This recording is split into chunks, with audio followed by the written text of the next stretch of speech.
Good evening. This regular Medicine Hat City Council meeting is called to order on Monday, June 1st, 2026 at 6:30 p.m.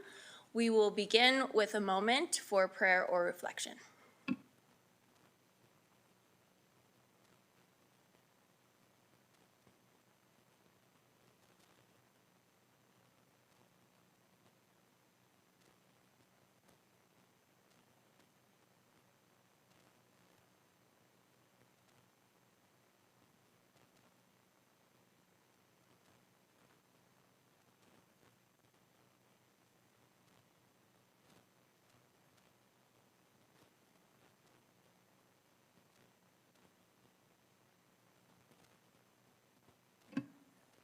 The City of Medicine Hat acknowledges that we live and work on treaty territory. The city pays respect to all Indigenous peoples and honors their past, present, and future. We recognize and respect their cultural heritages and relationships to the land. Adoption of previous council meeting minutes of May 19th, 2026. Are there any errors or omissions? Okay, seeing none, we will adopt the May 19th, 2026 regular City Council meetings as presented for the corporate record. Adoption of the agenda. Any additions or objections? Seeing none, we will adopt the agenda of June 1st, 2026 regular council meeting as presented. Are there any councillor announcements this evening? Councillor Hellman. Thank you, Mayor Clark. I'd just like to announce that just in time for Parks and Recreation Month, the Communications, Engagement, and Marketing team, with the support of our GIS staff, have launched an interactive tool on the website to help the community navigate our municipal parks and recreation amenities. The Parks and Recreation Explorer provides residents and visitors with an easy-to-use directory of our destination parks, playgrounds, pools, spray parks, and recreation facilities, including photos and locations and descriptions. This is the first iteration of the tool, which will be expanded to include a complete list of parks across Medicine Hat, along with detailed information on what amenities are included in each, such as basketball, pickleball, disc golf, and even more. The Explorer is now live on the city website. I encourage everyone to check it out and get exploring our incredible parks and rec amenities this summer. Thank you. Thank you, Councillor Hellman. Any other? Councillor Reinish. Thank you very much, Your Worship. Through the chair, it is Pride Month, so I wish a great and welcoming and warming Pride Month to everybody, inclusive for all in Medicine Hat. And I know the purpose of these council announcements are to talk to council and talk through the chair. But if I were to say an outside word, I would want to wish Dave G. from Rogers Television a very happy birthday today. But I'm only speaking to the chair and to other councils. So if Dave happens to hear this, it's just a coincidence. Smooth. Thank you, Councillor Reinish. Any other councillor announcements? Seeing none, we will move on to consent agenda. Does anyone have any items that they would like to pull from the consent agenda for discussion? Councillor Hellman. I would like to please pull item 8.2, Corporate Service Committee meeting minutes, May 14th, 2026. Okay. Anyone else? All right, Councillor Hellman, you can go ahead with 8.2, and unless there's any deviations from those minutes, we can just approve them when we approve the rest of the consent agenda. So you can speak to your to 8.2. I just wanted to briefly speak to an item that's in the corporate meeting minutes from May 14th, the 2025 annual report. So the 2025 annual report celebrates the accomplishments of the City of Medicine Hat and demonstrates transparency and accountability to stakeholders. The document is designed to clearly communicate the City of Medicine Hat's financial story and achievements in a simple, accessible format. The 2025 annual report will be made available online on the city's website, along with previous annual reports. Thank you very much. Can I get a motion for council to adopt the consent agenda items as presented? So moved. Oh, who won that one? I feel like Cheryl wins because her mic was on. Do you want to second it? Can you second it into the mic? Thank you. Second the motion. Thank you, and we will vote on adoption.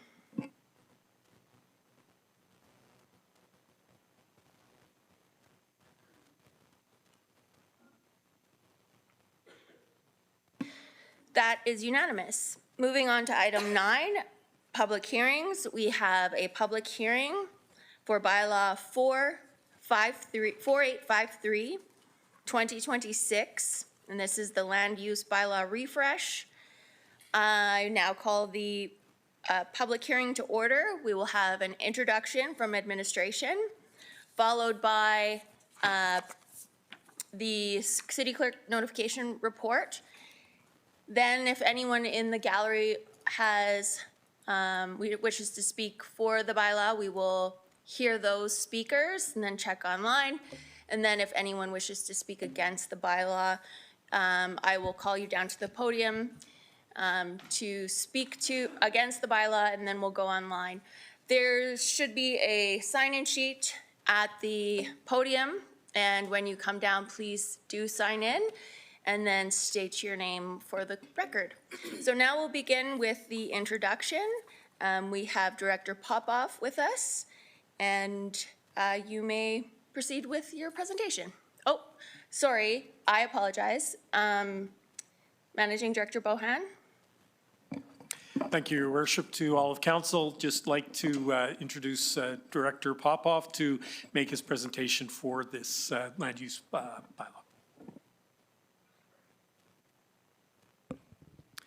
Good afternoon, Your Worship and members of council. I'm here today with my colleagues, the Manager of Planning, Robert Sissons, and the Superintendent of Planning, Sean Champagne. The primary project manager, I'd like to say, is away at this point on maternity leave, so it's a good reason to be away. So the three of us will be doing the presentation now before the public hearing, and providing you with an opportunity to ask any questions and then to take input from the public. I'd like to begin by saying that this is a refresh, and in the sense of a refresh, this is not a complete rewrite of the bylaw that we're presenting before you. There was a municipal development plan that was adopted in 2020, and since that time there's been a staged approach to taking the regulations which were needing to be refined and needing to come in closer alignment with the policy, and they've been looked at comprehensively, and there's been a staged approach in terms of providing those changes to the bylaw.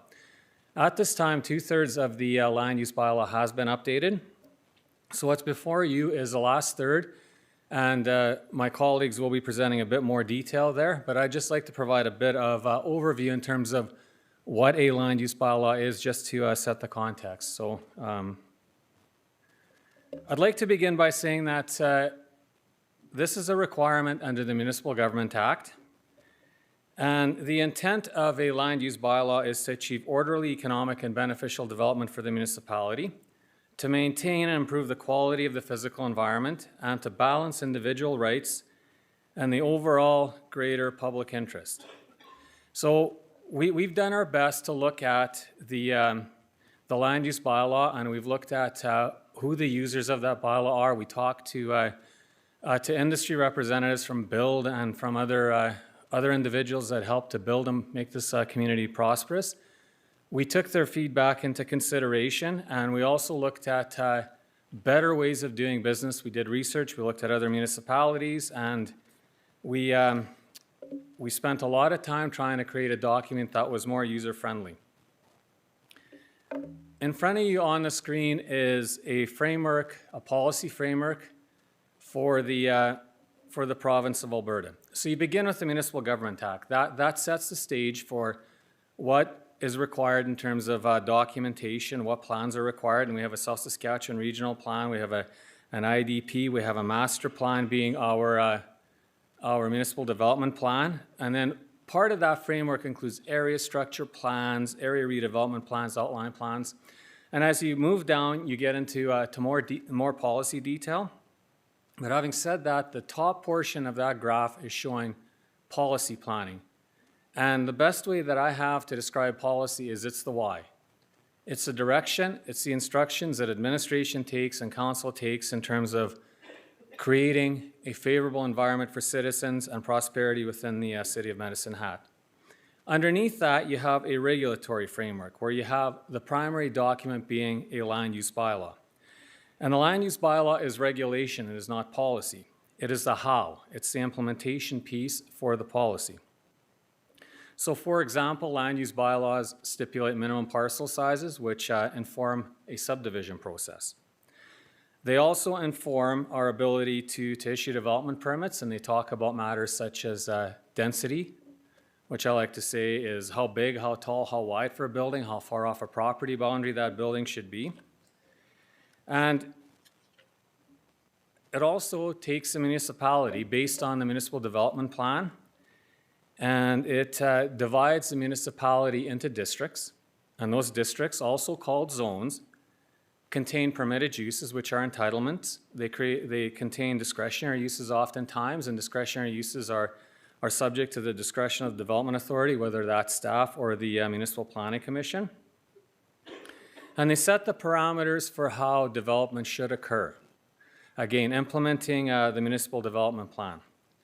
So that, in a nutshell, is what a land use bylaw is and the legislative framework within which it resides.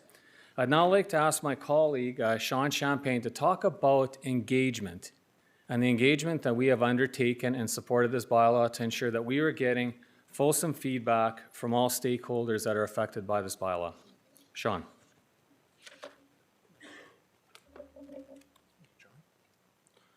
All right, thank you, John. Thank you, Mayor and Council. Before jumping right into the themes of what we heard throughout our engagement process, I just wanted to briefly highlight the breadth of the engagement that we undertook. This process included 6 in-person events, so these were municipal open houses, as well as participation in trade shows. We had 2 public surveys, with a single one generating over 450 public responses.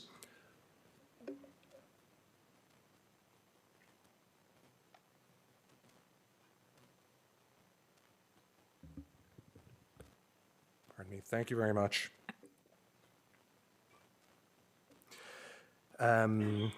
We held engagement sessions with our Municipal Planning Commission, various committees and internal departments. We hosted almost 30 touch points with industry groups like Build Medicine Hat, the Medicine Hat chapter of the Urban Development Institute, and the Southern Alberta Chamber of Commerce. We also had multiple circulations to our regional partners that we work with in Redcliffe and the county, and continuous input through various public hearings, appeals, inquiries, and project updates. In total, this represents dozens and dozens of in-person and direct engagement opportunity, and literally thousands upon thousands of individual comments and contact points over the course of this project. The key messages were quite clear. Participants wanted a planning framework that's more predictable, one that's more transparent and aligned with neighborhood expectations. So these fell across 3 main themes. First, residents valued neighborhood character and they wanted more certainty about what could be built nearby. A key issue was how density transitioned between areas, especially in areas of our existing neighborhoods. Members of the development industry agreed with that feedback and reinforced that lack of certainty increases risk and the likelihood of appeals. Secondly, there was a significant concern about housing affordability and choice. Residents wanted more diverse housing options, including more options in between single-family homes and large apartments. So we'll sometimes talk about the missing middle. That's what's missing. The views on density were mixed amongst respondents. Some felt that it was absolutely necessary.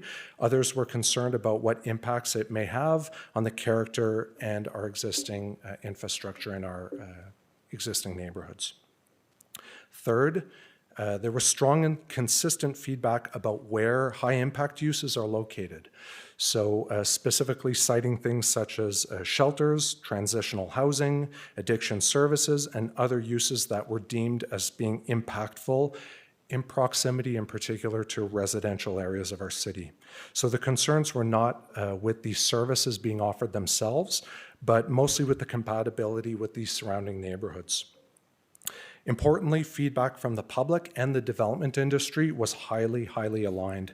So two of the issues consistently rose to the top. So that was first, transition between our residential densities and the regulation of what respondents deemed high-impact land uses. So these directly shape the bylaw, grounded in what we heard from our community. Next slide, please. Thank you. So to date, this project has included 5 incremental amending bylaws adopted by our City Council, which have resulted in many improvements to the current land use bylaw, including those that are listed on this slide. Improvements from previous amendments are going to carry over into this proposed land use bylaw. Although this land use bylaw is a big document, and this bylaw looks like an entirely new bylaw in terms of both formatting and the organization of the document itself, it is brand new. This is entirely new. However, the adoption would not mean a complete overhaul of rules, accounting for the carryover work that is listed here on this slide, and my colleague John mentioned, the scope of the changes in this bylaw is limited to approximately 1/3 of the entire document. So we don't recommend any scope increases at this time. However, we do want to make known our commitment to ongoing maintenance of regulations and our openness to future amendments. We will be committing to returning to Council annually or when deemed necessary in 2027 with proposed amendments for you to consider. So this is something that is incrementally improving over time. So not something that we adopt once and it's one and done and we move on. We will be back. Next slide, please.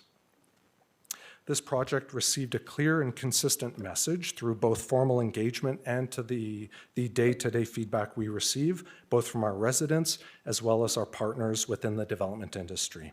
So they wanted certainty in terms of where more intensive development can occur within our city. And, well, we agree. Rules that provide more certainty is the best fit for Medicine Hat in terms of implementing City Council's policy over the long term, facilitating an efficient development process, and serving community interests. This slide shows some of the proposed changes that can achieve this. We've got more districts, we've got more use definitions, more use-specific standards. These kinds of changes work to distribute height, density, the built form, and intensity of development across more districts. It allows for fine-tuning of what can be developed and in which district, improves predictability of what can go where, and it can facilitate better transition between all types of land uses. So the added benefits to more certainty includes a reduced need for unpredictable discretion, improved clarity of interpretation, potential reduction of appeals, and more permit exemptions. So I'll now be handing things over to my colleague Robert. He will be providing more specific details on exactly the types of solutions that we've crafted within this land use bylaw refresh to address the feedback that I've described here. Thank you.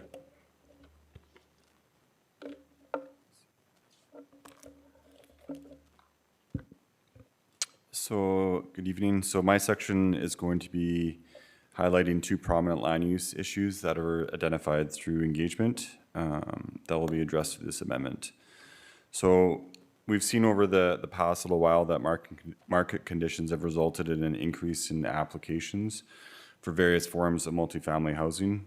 So specifically 4-unit and sometimes 6-unit scale, and then the 3 to 4 story residential developments. And these have generated significant negative feedback, indicating that high expectation for blending of density and built form throughout our neighborhoods. Transition between residential densities is a key issue for the public. With a lack of support for multiple unit housing comes a high risk for appeals, and this can discourage the development industry investing in our community. Other factors include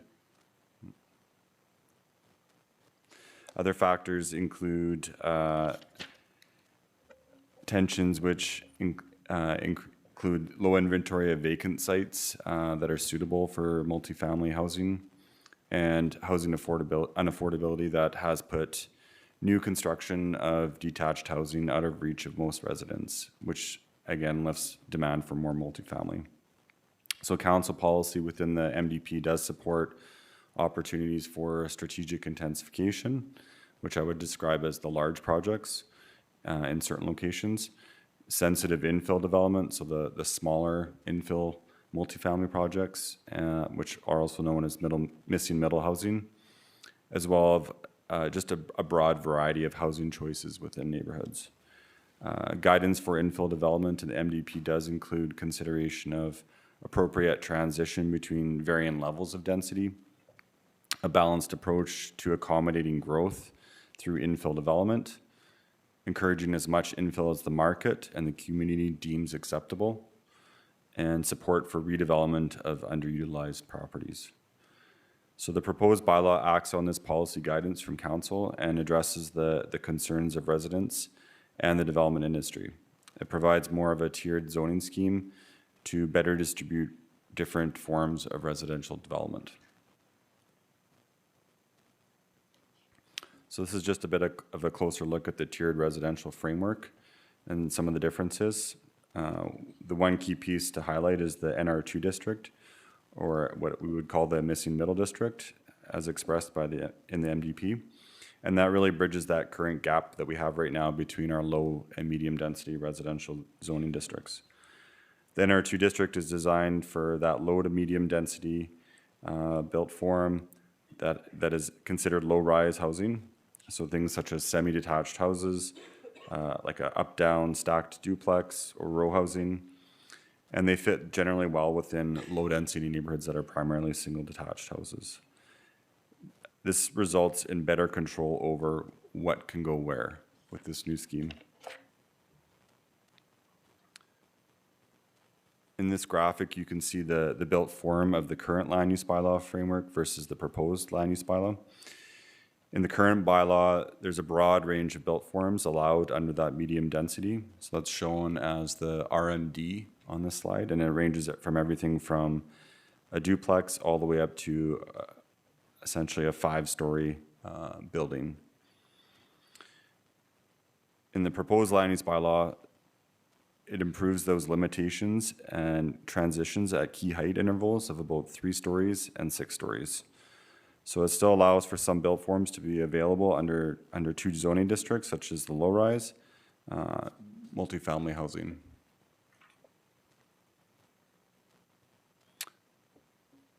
And the second land use issue identified through public feedback is the regulation of impactful land uses. So land use impacts refer to any anticipated effect of a development on surrounding areas, and there are many types of land uses that could potentially produce some kind of impact.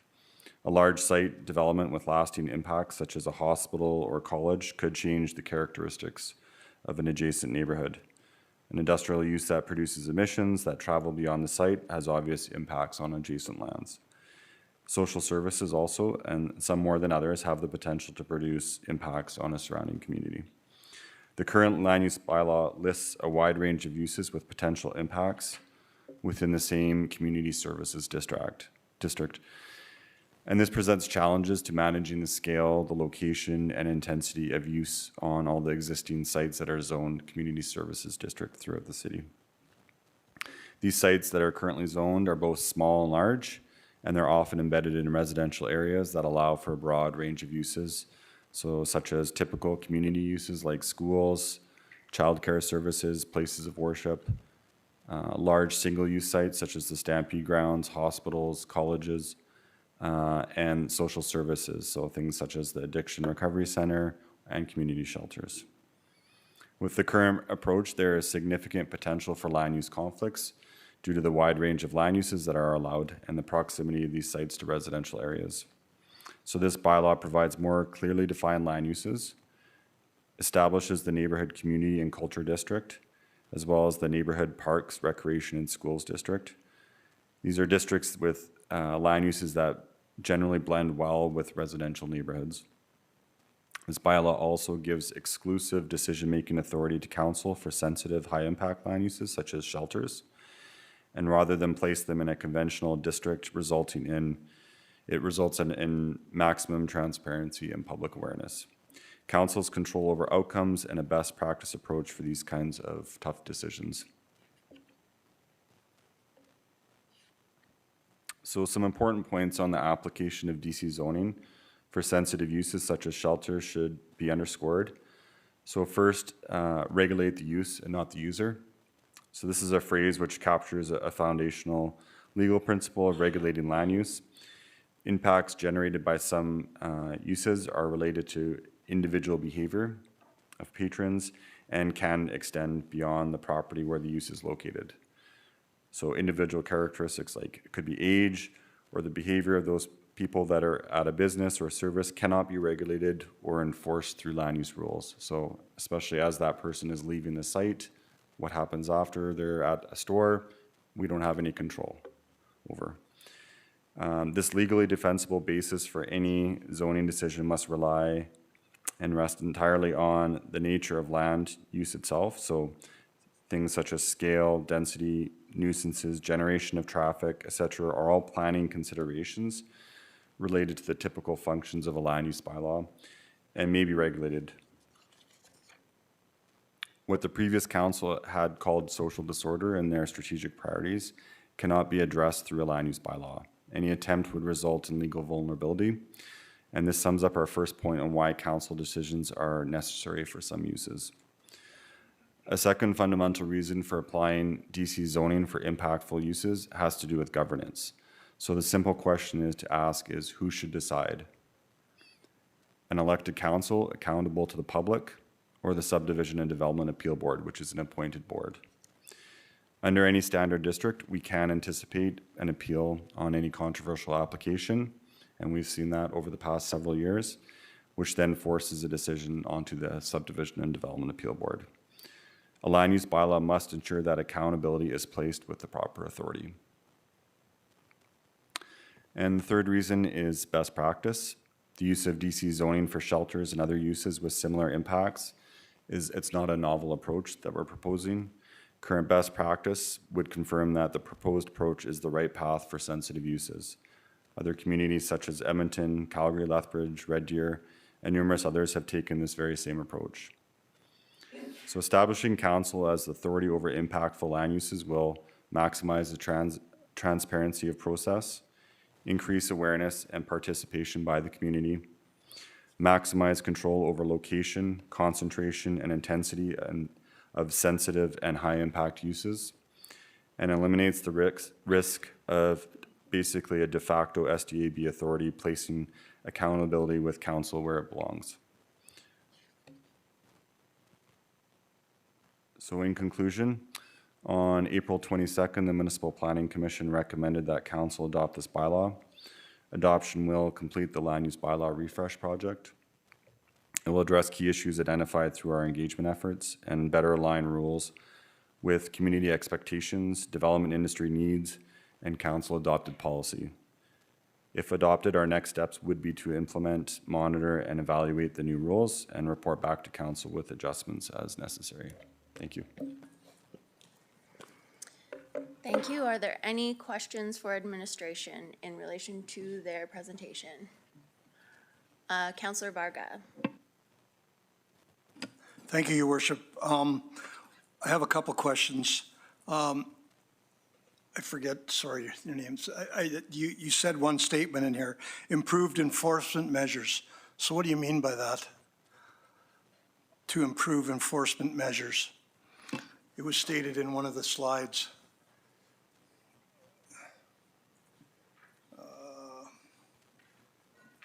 Actually on carryover work. Manager Sissons? So I would just comment that through the chair that, so as part of the land use bylaw, council sets out rules for the community to follow. Those rules are not always followed. Our department and others, like such as bylaw enforcement, are tasked with enforcing aspects of the land use bylaw and the MGA. So what that just says is that it was in the past updates, we did update some of the things such as the fines and different other measures within the enforcement section of the land use bylaw. So that's not included in this review. Okay. My other one is the SDAB. Now, is it going to be needed in the future? So through the chair, yes, a municipality must have an SDAB. And there are other applications that administration or the planning commission that would be reviewing that could still be appealed to the SDAB. Okay, thank you. Councillor Reinish? Thank you very much through the chair. One of the main things that we keep hearing from business, whether it's the construction association or just somebody that owns a little gym, is get out of our way. Make it easier for businesses to do business in Medicine Hat. I realize a lot of this land use bylaw is residential, but will this make it easier for businesses to do business in Medicine Hat? So through the chair, so Councillor Reinish, you are correct that this does focus on those two main issues that I talked about. However, as part of the clarity aspect, we did add quite a few definitions, and with that comes greater certainty for a business when they are applying, that where they're able to open their business and what rules would impact them.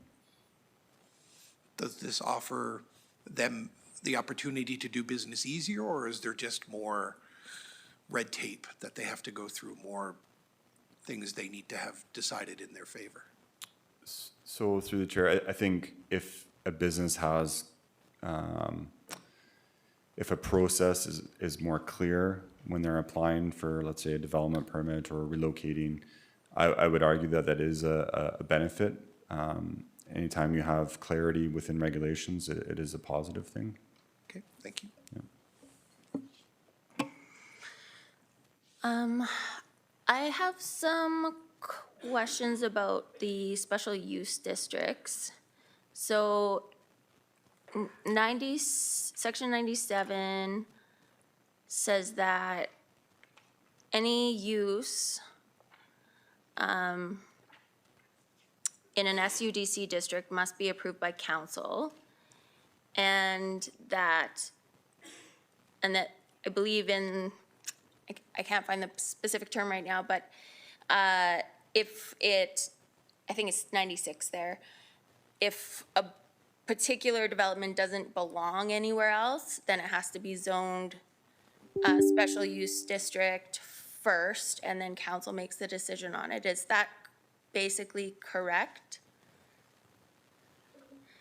I'm asking because then in 97-2, there's a whole list of things, but I'm understanding that it's not exclusive to that list. It's basically anything that is not otherwise a use in another district.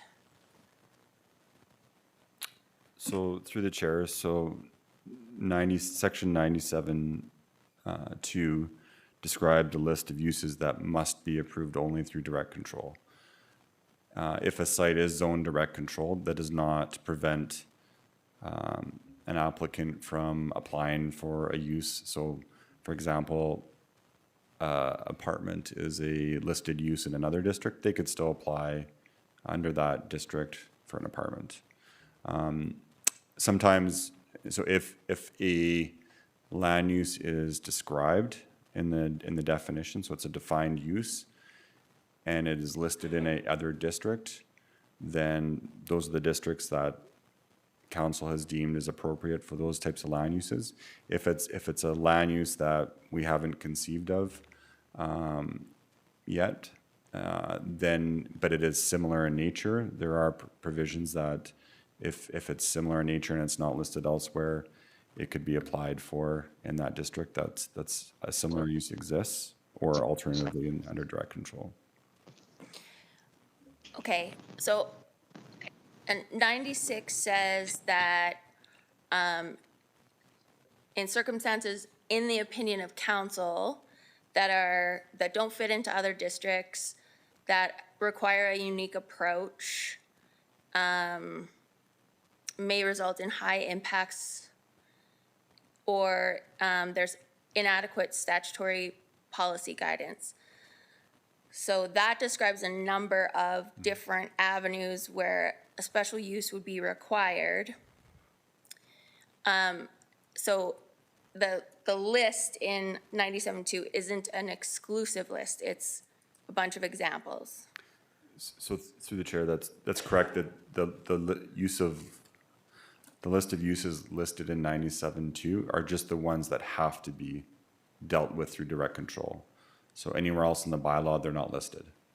Okay, But that doesn't prevent an applicant from applying to council to have, if they have a unique site that they feel a conventional zoning district is really not well suited to review an application, they can apply to council to have it rezoned as direct control and apply for that. And there are several sites like that throughout the city.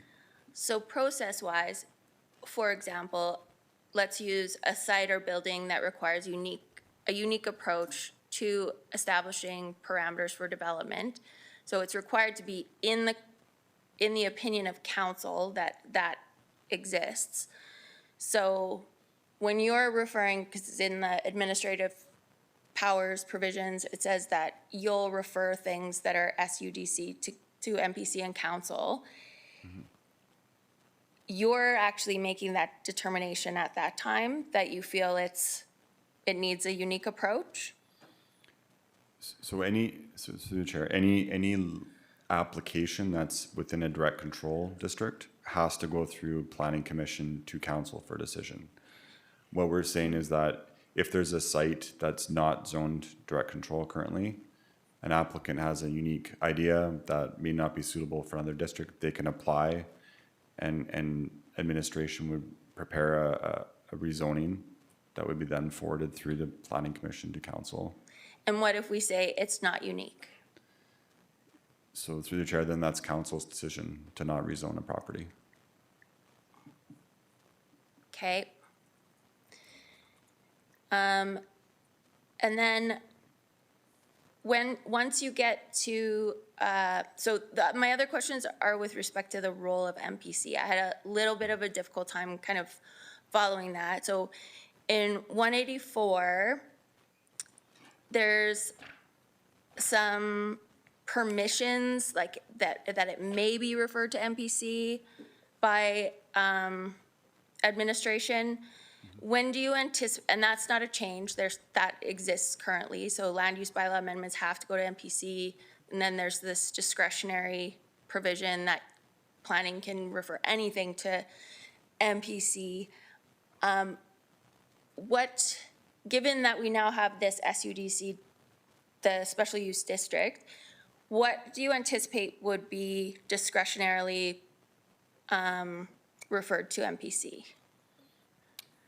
So through the chair, there are some land uses, and I don't have them off the top of my head, that do require referral to MPC as the administrative approval authority or development authority. Currently, right now, because we don't have this direct control list, if you will, in place, we do refer items occasionally to the Municipal Planning Commission that we feel have a heightened community interest.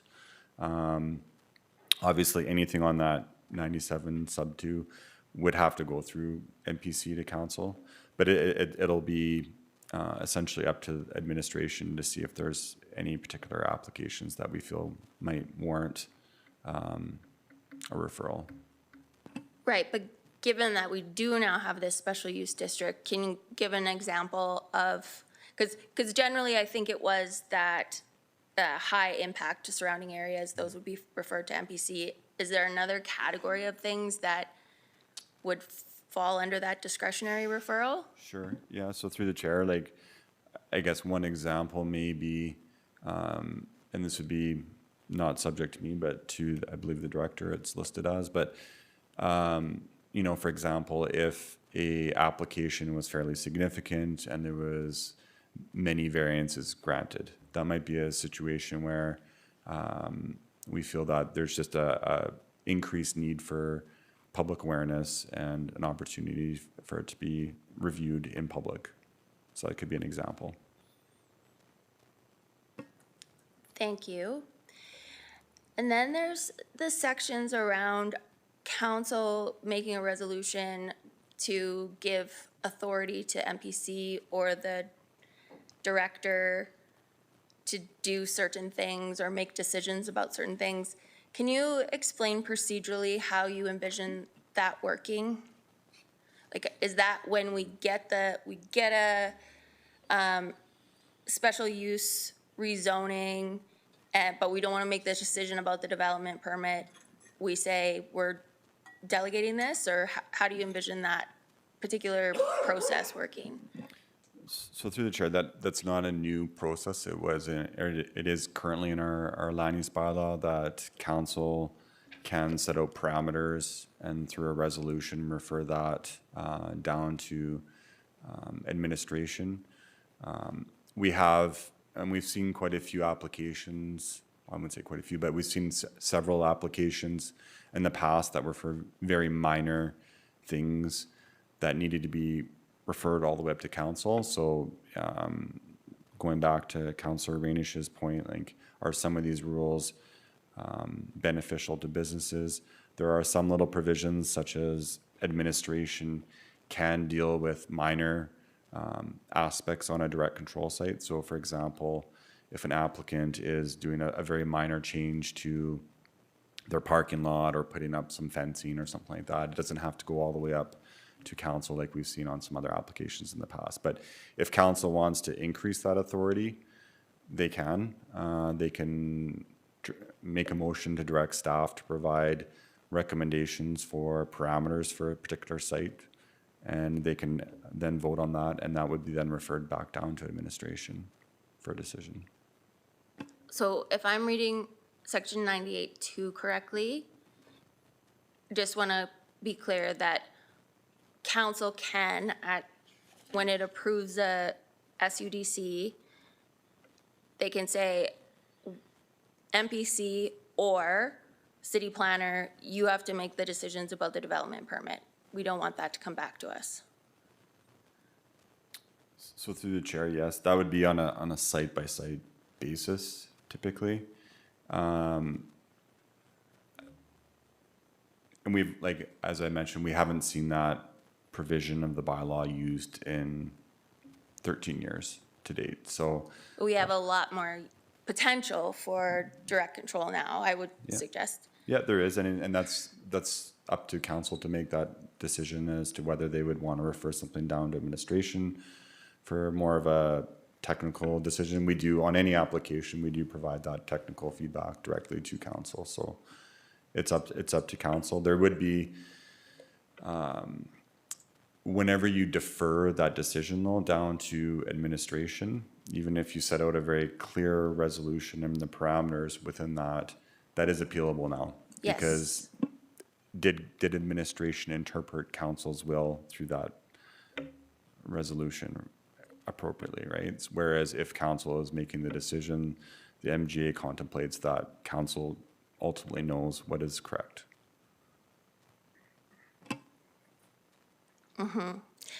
Thank you very much for that. I don't see any other speakers. Okay. Thank you very much for your presentation. Don't go too far.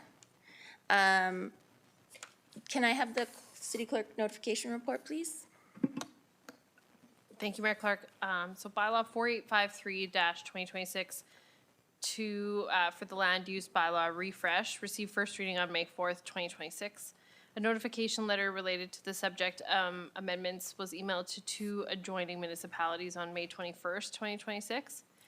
Public notice of the subject bylaw was published in the Medicine Hat News on Saturday, May 16th and Saturday, May 23rd. 3 written submissions were received by the deadline from Robert Campbell, Werner Fisher, and Dustin Turcott. Those are included in the packet. Correct. We received one late. Okay. Now, if I'm gonna do in support of the bylaw and then against the bylaw, do we have anyone online? Okay.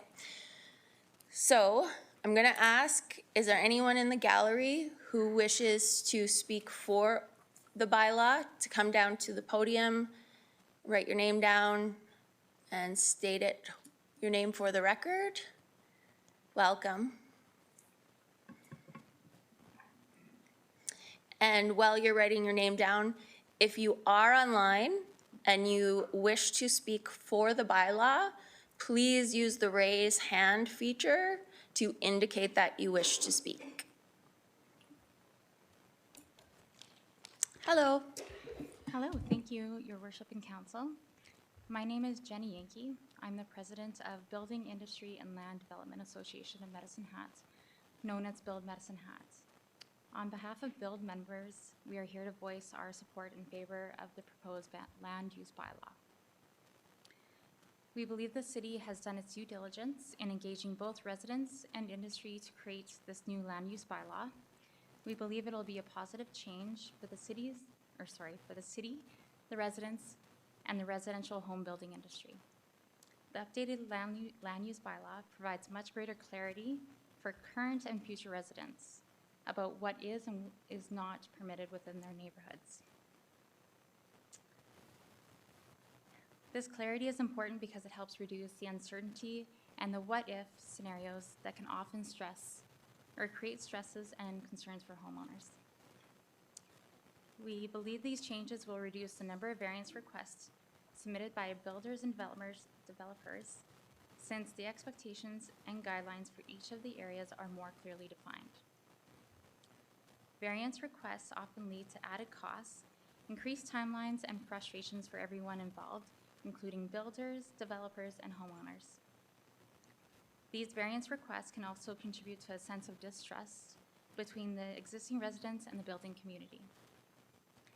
They inherently give the impression that they're trying to skirt the rules or get something passed, when in reality, the current land use bylaw just is not laid out clearly. From our perspective, the city has invested a significant amount of time and effort into developing this land use bylaw. There has been extensive industry engagement over the past 18 plus months and meaningful public consultation throughout the process. We appreciate the work that has gone into creating this land use bylaw to be as clear and as transparent as possible. Collectively, our industry advocates and is centered on reducing red tape, minimizing unnecessary delays, avoiding unexpected costs, and ultimately contributes to the rising cost of building in Medicine Hat. By creating a more efficient, predictable, and transparent process, we can help improve housing affordability and make homeownership more attainable for Hatters. We believe the changes represented in this land use bylaw represent a meaningful step in the right direction and support a broader goal and deliver more affordable housing opportunities for everyone in Medicine Hat. The clear guidelines for current residents wondering what is and is not permitted for their current or for future neighborhoods. As a result, we are fully supportive of these changes and the direction the city is taking. Thank you. Thank you very much. I'm just going to ask, are there any questions for Ms. Yankee? Looks like there's none. Thank you very much. And I apologize, I forgot to say that speakers only have 5 minutes, but you nailed it. You came in well under. Thank you very much. Thank you. For the second time, is there anyone in the gallery who wishes to speak for the land use bylaw? Please come down to the podium and state your name. My name's Dave Toth. I don't know if this is for or against, but I just got some questions here. Under the Recreation Special Use District, it talks about the firearm ranges and noise, smoke, and all that stuff. Does that mean that there's going to be bylaws coming in place against those 5 recreation places out there for noise and so forth? Because out of those 5 recreations in the north, that's what they're all about: noise, smoke, dust. I just wonder how that is going to affect those clubs in the future here. Are we going to be subject to noise bylaws and curfews and so forth? I believe you are already subject to noise bylaws, but I am, We have no noise bylaws out there okay. that I'm aware of. I'm just wondering, do you have the section, I'm looking at our planning staff and they're trying to search around. If you have it, could we have the number that you're referring to, the section number? 93, 94, and 95. All right. We'll pause the time because we're just searching for the answer there.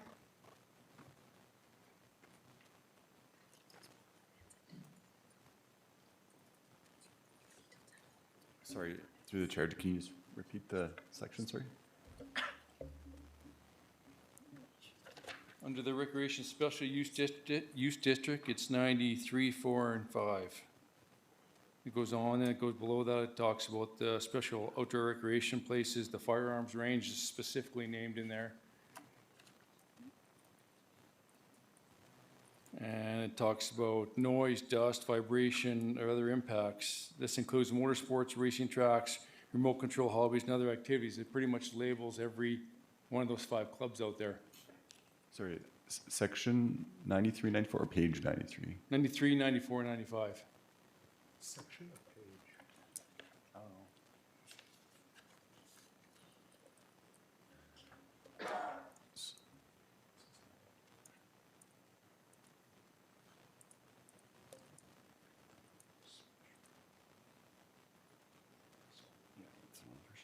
So through the chair, I believe that he's referencing an older version of the draft that was available about a year ago, where we did have a special recreation district. We reverted back from that and it just left that area as is, as it currently stands, which is under the heavy industrial land uses. So it won't affect us in the future coming up here. So from a zoning perspective, there's no change from the current bylaw. I guess the only aspect that I would say that's changed would be just to be consistent with the area structure plan that was passed, that just basically says the existing clubs are allowed and permitted, they just can't expand further from where they are. And even if that was the case, a club could apply to council, for example, if you wanted to add a second track, for example, you could apply to council to rezone it to direct control and then have council review that. Okay, So, Did you have an additional question? pardon me? Did you have another question? No, that's it. Okay. Yeah. Thank you very much. Thank you, Manager Sissons. For a third and final time, if anyone in the gallery wishes to speak for the land use bylaw refresh, please come down to the podium and state your name. If you are online and you wish to speak for the bylaw, please use the raise hand function. No one online? Okay. So we will now move to anyone in the gallery who wishes to speak against the bylaw. Please come down to the podium and state your name. For a second time, if there's anyone in the gallery who wishes to come down to speak against the bylaw, please do so. And again, if you are online, please use the raise hand function if you would like to speak against the bylaw. Hello. Good evening. Good evening. Am I good to start? Okay. Good evening, Mayor Clark and members of council. Thank you for the opportunity to speak regarding proposed City of Medicine Hat bylaw 4853-2026, being the land use bylaw refresh. My name is Kayleen Brown, and I am here this evening representing Cypress County in my role as General Manager of Planning and Intergovernmental Relations. I'm also accompanied by Cypress County Mayor Dan Hamilton, Councillor Kirby White, and Chief Administrative Officer Al Hogan. On May 19th, Cypress County Council passed a resolution authorizing my attendance at this public hearing. This resolution reflects the county's position that intermunicipal collaboration must be more than language contained within a plan or bylaw, but rather a meaningful and ongoing commitment to strengthening regional relationships, supporting coordinated growth, and advancing shared economic development opportunities. As many of you are aware, the City of Medicine Hat, Town of Redcliffe, and Cypress County recently completed significant amendments to the Tri-Area Intermunicipal Development Plan. A notable outcome was the creation of a new policy area to accommodate a regional heavy industrial collaborative planning area. This area encompasses nearly 10,000 acres in the northwest portion of the IDP area, with approximately 70% of the policy area footprint falling within the county's jurisdiction. While we recognize that tonight's hearing is not specifically about the IDP, it is important to recognize that the IDP directly informs and influences each of our municipalities' land use bylaws.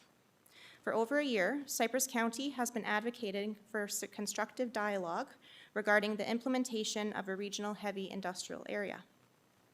This matter has come before the Intermunicipal Committee on numerous occasions, and while those are closed nature meetings, I will not go into detail, but I will say that there has been a continued support towards the vision and economic potential of the area. Cypress County is concerned that despite these ongoing discussions, the county's comments and concerns do not appear to be reflected nor acknowledged with any of the project materials. Cypress County has consistently communicated our concerns and intentions to continue working constructively towards resolution. The county acknowledges and appreciates the extensive year-over-year work that staff have put into reviewing and modernizing the city's land use bylaw.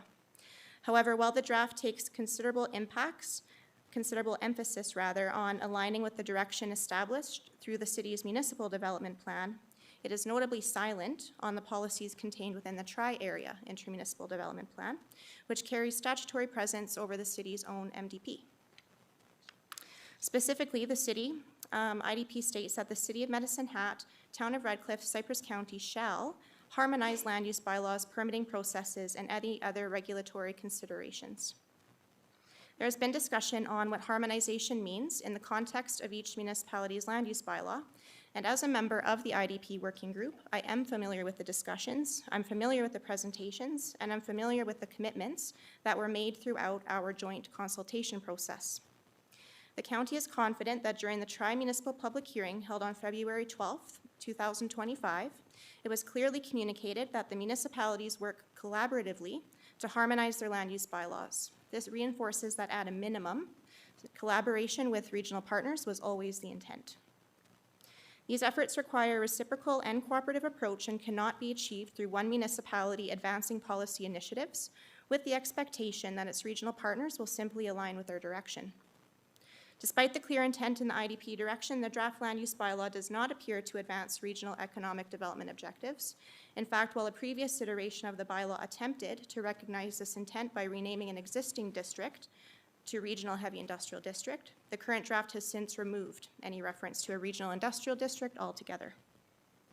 This is inconsistent with the collaborative and regional focus that is approached and envisioned by the IDP. We have an opportunity as a region to continue building on a coordinated approach that supports industrial growth and economic resiliency in southeastern Alberta. The county remains committed to continuing these valuable discussions and working collaboratively with our regional partners. Cypress County respectfully urges the city to advance efforts towards the creation of a regional heavy industrial district that reflects the shared vision and intent of the Tri-Area IDP. And this is respectfully submitted on behalf of Cypress County. Thank you. Thank you very much. Does anyone have any questions for, Councillor Pfaff? So, hi, Kayleen. Good evening. So at the beginning of your talk, you had mentioned something about 70%. So I kind of missed it, so I'm just asking for a clarification. You said 70% was in the county. That's my note here.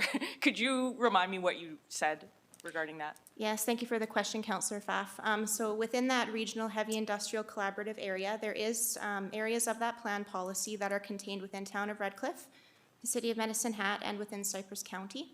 So what we're saying is that 70% of that footprint of that regional heavy industrial area lies within Cypress County's jurisdiction, which would fall under the regulatory authority of the county's land use bylaw.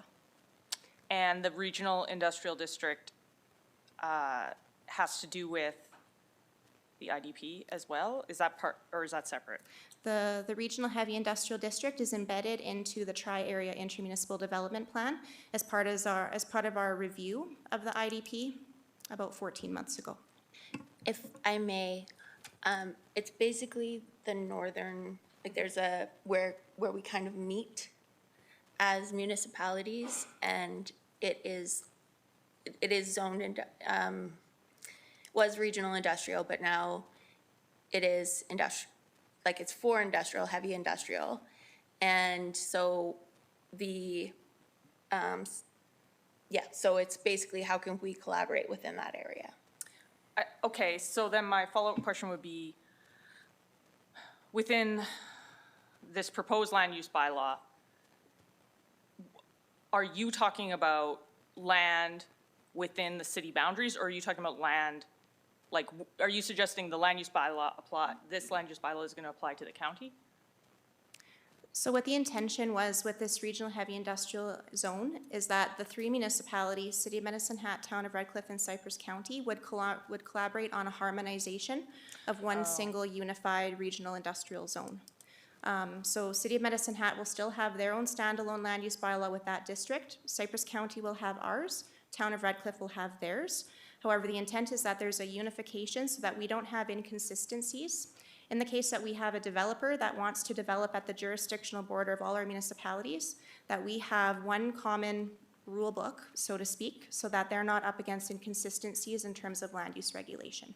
That's what the intent of that area is. Okay, thank you, that's very clear. Councillor Varga. So through the chair, just one question I have. This land use bylaw for us, this refresh has been going on for a while. You guys knew about it, did you not? Yeah, so to Councillor Varga, we became aware of this specific land use bylaw amendment nearly a year ago. And we have been raising the issue for a year, trying to collaborate with this. Cypress County has our land use bylaw open for review right now as well. In Town of Redcliffe, I don't want to speak for them, but I believe that they are prepared to open theirs as well. So it seemed like a strategic time that the city has their bylaw open, we have ours open. Why not get it done? So, yeah, that's my question with the communication part. I mean, with our neighbors so close and you have the IDP and you are working together, it's just funny that we haven't got together and did some planning towards figuring some of these things out. So I wish the communication was there better, I guess, so that these kind of issues don't come up between the three parties. So I hope in the future it gets better. And hopefully we can come to some conclusion on how we deal with this in combined land use bylaws between the three. If that's the case, where there might be something that borders on each jurisdiction. So I hope this can be done in the future, right? So, I mean, this document's a living document, so I'm sure we can make a change down the road, that it's not written in stone. It is, but it isn't, where we can make changes in the future. So, thank you. That, very well said. I will also say that the IDP that she is speaking of, that was passed by council. So I'm not saying that it's in this one, but certainly it is incumbent on us to follow our IDP. Councillor Clugston? I might be out of line. I'm going to look to legal on this one, but you had a lot of questions. Our neighbors have a lot of questions. We've talked about perhaps that we should not close the public hearing, but table it to another event, so another date, so that we can work with the county on this issue. This seems fairly complex, and I'm not sure I'm fully grasping everything because I haven't been involved with the IDP for 4 years. Maybe we need, before we close the public hearing, and I'm looking to the lawyer, we table it until we can talk with our neighbors. Thank you for raising that. I'm also wondering, there's nothing barring us from, like, we can bring an amendment back as soon as we want, right? Like, we could pass this bylaw tonight, bring an amendment next meeting if we wanted. So perhaps that's another option to consider. So Councillor Clugston has raised the possibility of not closing the public meeting. I'm going to go to Councillor Mohammed and Councillor Young, and we can revisit the point raised by Councillor Clugston. Thank you, Mayor Clark. Actually, I would be interested in hearing what administration comment will be to that question, because I have similar question. Can we revisit this after we, let's say, for example, vote on it tonight? Or is this something that it will be complex to deal with at a later date? The other thing that for Cypress County, I mean, I'm not in the committee that has this conversation, but this is kind of the first time that I'm hearing about this. So was that intentional, or is it something that? That is nothing to do with Cypress County. Okay. That's, like, we have been having these discussions within IMC extensively. It's, as General Manager Brown mentioned, they're closed, but the minutes do come through council, so that's where you would have potentially seen some of that. But I want to make very clear that this is not a surprise. No, and I don't mean the conversation around the plan. I'm talking about that section of land and your concern that we have a land use bylaw right now that we're about to pass. And I mean, it's been out for a couple of weeks, so I'm just saying what was just read today, for me, just seems like something that just kind of came out of this meeting. Is this something that we knew that you have Yes. a particular concern about the land use bylaw? Or Yes. did we get anything about it, or this is the first time It at the would hearing? have been in the minutes Okay. of the IMC meetings, and I think, I would say since we passed our IDP in 2024, but I am gonna, if Thank you. Director Popoff would like to comment.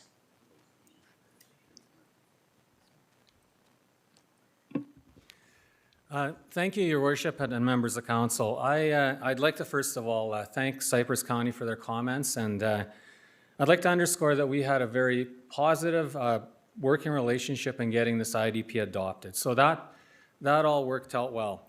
And we are certainly pleased to look at a regional industrial area. We certainly are. We do understand that there are benefits to coordinating policy, to coordinating regulations. And this policy that's in the IDP that my friend and colleague is referring to, Kayleen, it's extensive. There are actually 1, 2, 3, 4, 5, 6, 7 clauses in this particular policy. And it's one policy of many within the IDP.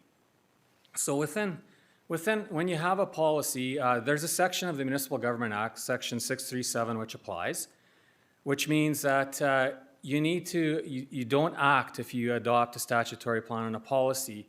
You don't necessarily have to act on it, but you need to be authorized to act on it. And there is an intermunicipal collaboration framework that sets out how you get a policy to be acted upon.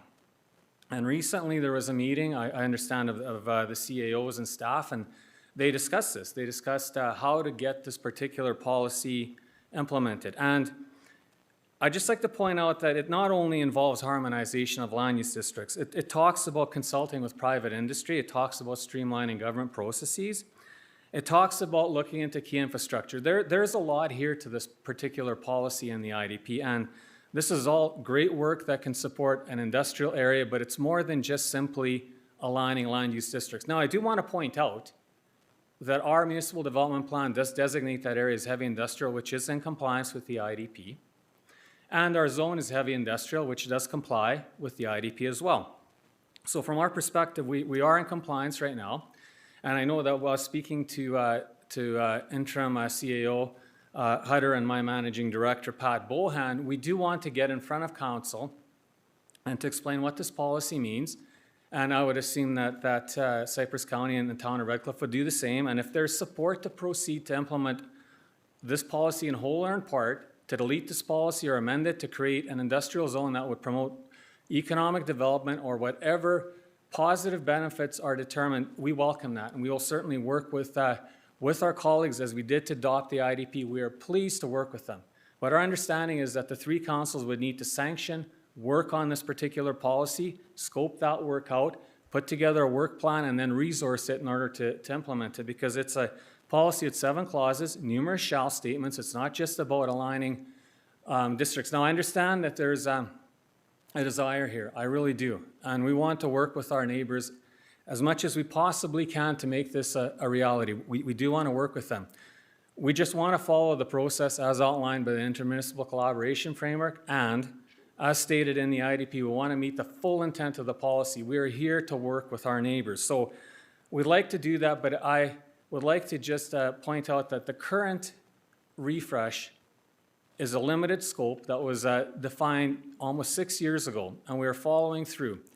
And once that's done, we move forward, we implement this bylaw, but if there's a need to go back, and if there's a need to implement a policy, amend our districts, align with our neighbors, we're gonna roll our sleeves up and work to do our very best to achieve that. So I just wanted to put that out there, that there's quite a bit here to unpack in the policy, and I'd encourage you to review it. I've got a hard copy I can share with you if you want. I can certainly send out an email and reference that particular policy.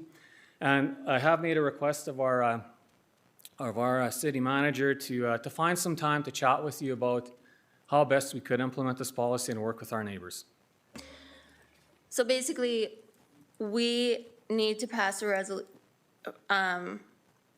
from the perspective of our planning and development team, we need to pass a resolution to the effect of something like council directs administration to work with town of Redcliffe and Cypress County to harmonize land use bylaws, permitting processes, and other regulatory considerations, along with tax matters, to create consistency, reduce administrative processes, and expedite development approvals in accordance with the policy outlined in the IDP. Policy 2.11, Regional Heavy Industrial Collaborative Planning Area. Something like that? Something to that effect. I think that it's important for our council to have a very fulsome read of this policy and to look at what guidance it is providing, and ask if that should be implemented in whole or in part. And I think that would mean a discussion that we'd have to have. And but what about just the part that I read? Because that's not the entire policy. That's just talking about the particular, it's under Regional Heavy Industrial Collaboration Planning Area Policy A. Item A, there's A through G in that. Your worship, through council, it would be something that I would like to, at some point, get a legal opinion perhaps from our internal legal department or externally, because as I read this policy, you can't exclude the clauses. You have to read it as a package. And there are numerous shall statements there. So if we're going to take the policy into consideration, we have to take the entire policy into consideration. But I do hear you saying we don't have to consider the policy because we haven't passed a motion to do it. So now I'm just saying, what if we just passed the motion to harmonize? It's not, from your perspective, it sounds like we don't have to do the rest of it unless council directs. So through the chair, part of planning out a large-scale regional industrial area involves not just land use. When you're committing land use, you're basically saying this area is ready to go in terms of development. Okay, so we have on our side, and have had for many, many years, that area is as heavy industrial. We have servicing plans in place. The county and the town do not have that in place. So part and parcel of changing the land use to heavy industrial implies that infrastructure and transportation and other aspects need to be brought to that area. Those agreements have not been made. Right now we have an existing agreement with the town of Redcliffe up there. It is not favorable to the city of Medicine Hat. I would highly recommend not expanding an agreement that is not favorable. We've seen in Lethbridge when they enabled a heavy industrial area, and it was a large egg processing plant, they're now in severe problems with their water production, and they can't offer, and they're having to do a $350 million expansion of that plant. So in our opinion, when you're talking about regional policy, you can't just cherry pick a particular portion of a particular policy and say we're going to implement that full on out. You have to consider the full scope. You can implement a heavy industrial area without proper servicing designs, infrastructure, and those are big ticket items. So what our recommendation is that we review that with council. We go through these issues and we decide what does that policy actually mean? Because that policy was actually brought in after the public engagement when the IDP process went through, and it was in response to a particular development opportunity, not within the city. So the city played along and we assisted, but that development opportunity is no longer there. And now we are saying it might be worthwhile to revisit this and see how that plays out and what is needed. That's simply what we're asking. Do you want to go next, or should I go through the rest of the list? Yep. Thank you, Mayor Clark. Through the chair, I think we've heard loud and clear from Ms. Brown in terms of Cypress County's concerns. I'm just wondering if it would be more appropriate on this particular matter if we could come back on the 15th, as Director Popoff has alluded to. I've had a conversation with him in terms of putting a package together for council to understand this issue. So I think it would be more productive if we could have some time to do a little bit of homework and some work to put a more robust package together for council to consider. So just wanted to put that out there. Thank you.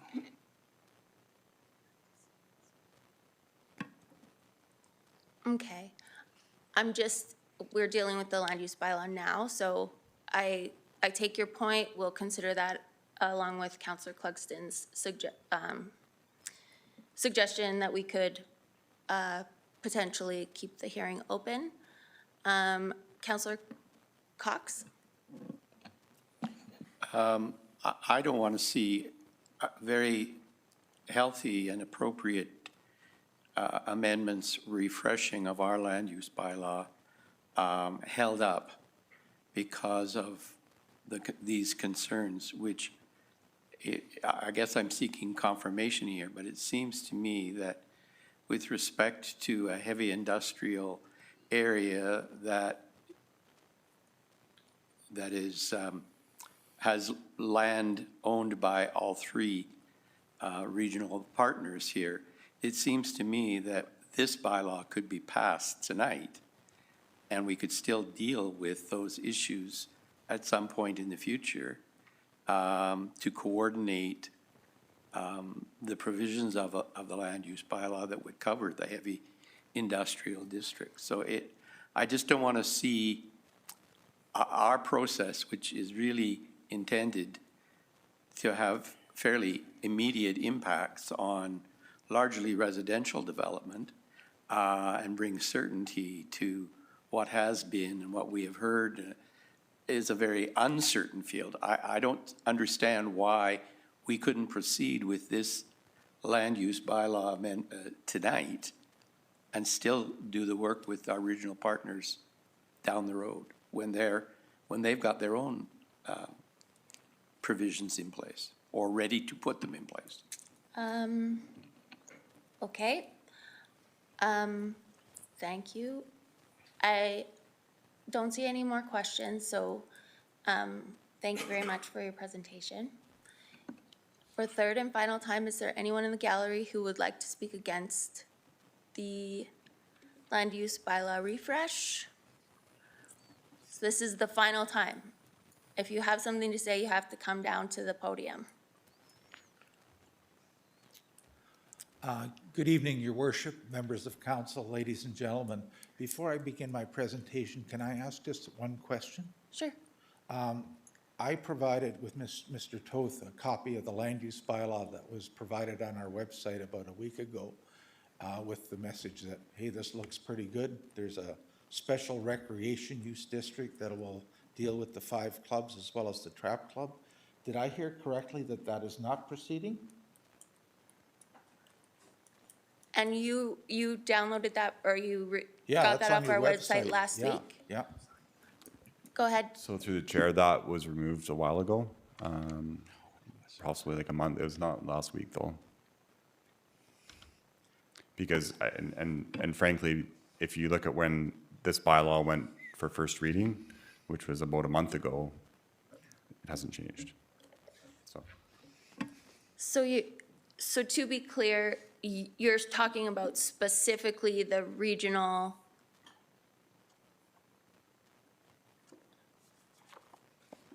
City Clerk's office will confirm that I submitted my comments, I believe it was Tuesday.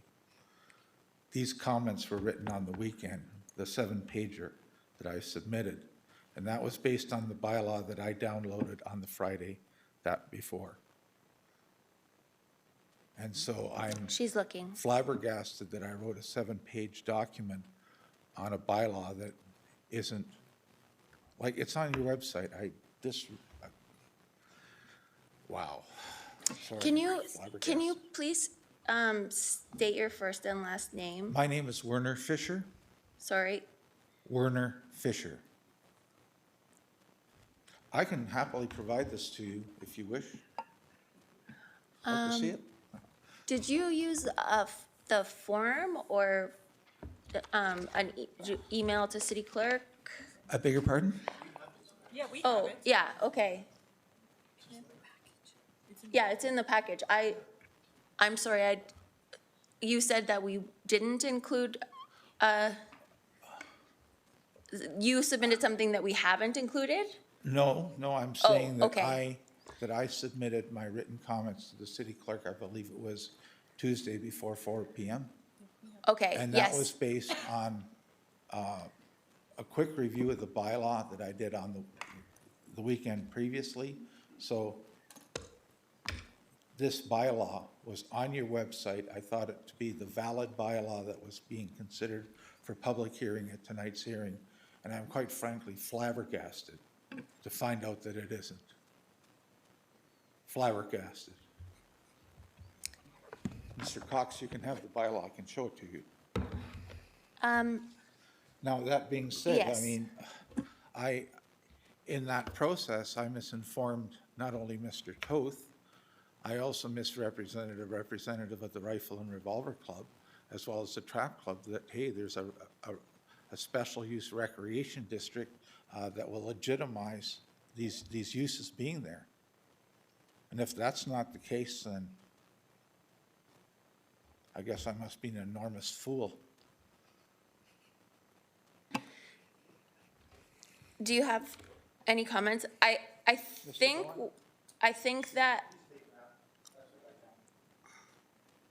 think what I heard is that because they are existing already in that area, they are sanctioned. So you already have you're already permitted to be there. Then, well, I'm well aware of that because the Rifle and Revolver Club got a development permit earlier this year. But I want to know, my understanding was when I downloaded that document last week, that you were creating a special district. I think section 93, I believe it was. And I took a copy of that and I sent it to some of the clubs because they think because I used to work here, I know what I'm doing. So it does appear there are drafts, various drafts on our bylaw, in addition to the final version? Is that the case? Because it does, it was down, it looks like it was retrieved on May 20th, 2026, but it does, it's clearly marked draft. So are there drafts listed on our, like, available on our website from previously? Go ahead. Thank you very much, through the chair. I'm looking on our Shape Your City page. I'm looking at a version of I've just downloaded it now, a version of the draft bylaw. It's written draft across it, but it's the same version that we're looking at and that was brought to at first reading. And there's no, this is a very old version So of it. it does appear to have been accessed on May 20th. Do you have particular concerns that we may be able to address that I'd like to know what's being considered. for the whole. The clubs? Yeah. Well, no, I as a resident, I'd like to see the whole bylaw. And perhaps my presentation now is irrelevant because the bylaw that I thought is under consideration is not the bylaw that is under consideration. So I sent you, I think it was a 7-pager with 4 concerns. There could be more, but I thought 7 pages was more than enough. And I'm willing to make a short presentation now based on what I believe is the bylaw under consideration. Yeah, so if you look at, but that's, so, okay, so what does section 95 say in the version you downloaded, Mr. Champagne?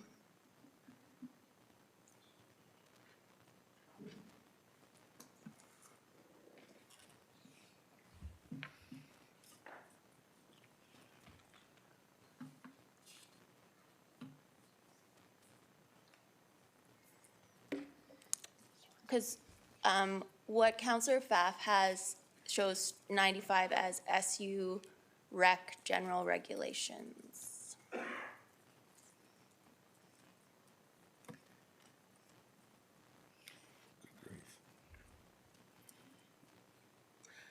think this is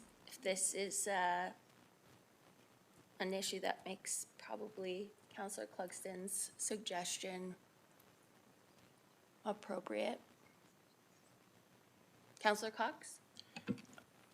I was going to suggest that if Mr. Fisher has provided a copy of what he thought was the bylaw that he was addressing, perhaps staff could look at that and say, no, that's not the bylaw, or it is the bylaw. I mean, at this point, I don't think we know if what Mr. Fisher is referring to is what we're referring to, or indeed something different. Could that not be shown to them and ask them that question? I certainly can. My concern is more that, go ahead, Councillor Pfaff. I think I figured out the problem. So when I went on the Shape Your City website, where the bylaw is, or the draft bylaw, Shape Your City Land Use Bylaw rewrite, you scroll all the way to the bottom, which is the way I did it at first, you click on that one, it shows what you're saying, where section 95 says dust, noise, rec, blah, blah, blah. But if you click on key project documents, which is like only a quarter of the way down the page, there's a link to the draft land use bylaw, and it's different. So I think there are two versions on our Shape Your City, and I assume Mr. Sissons is talking about the top one, and Mr. Fisher is talking about the bottom one. So which one, I guess the question would be then to staff, which I think I know the answer, which one are we actually talking about here? So, yeah, so through the chair, just to Mr. Fisher, like earlier versions of the bylaw, like several months ago, did have a special rec district. We removed it. And it is still on the Shape Your City website.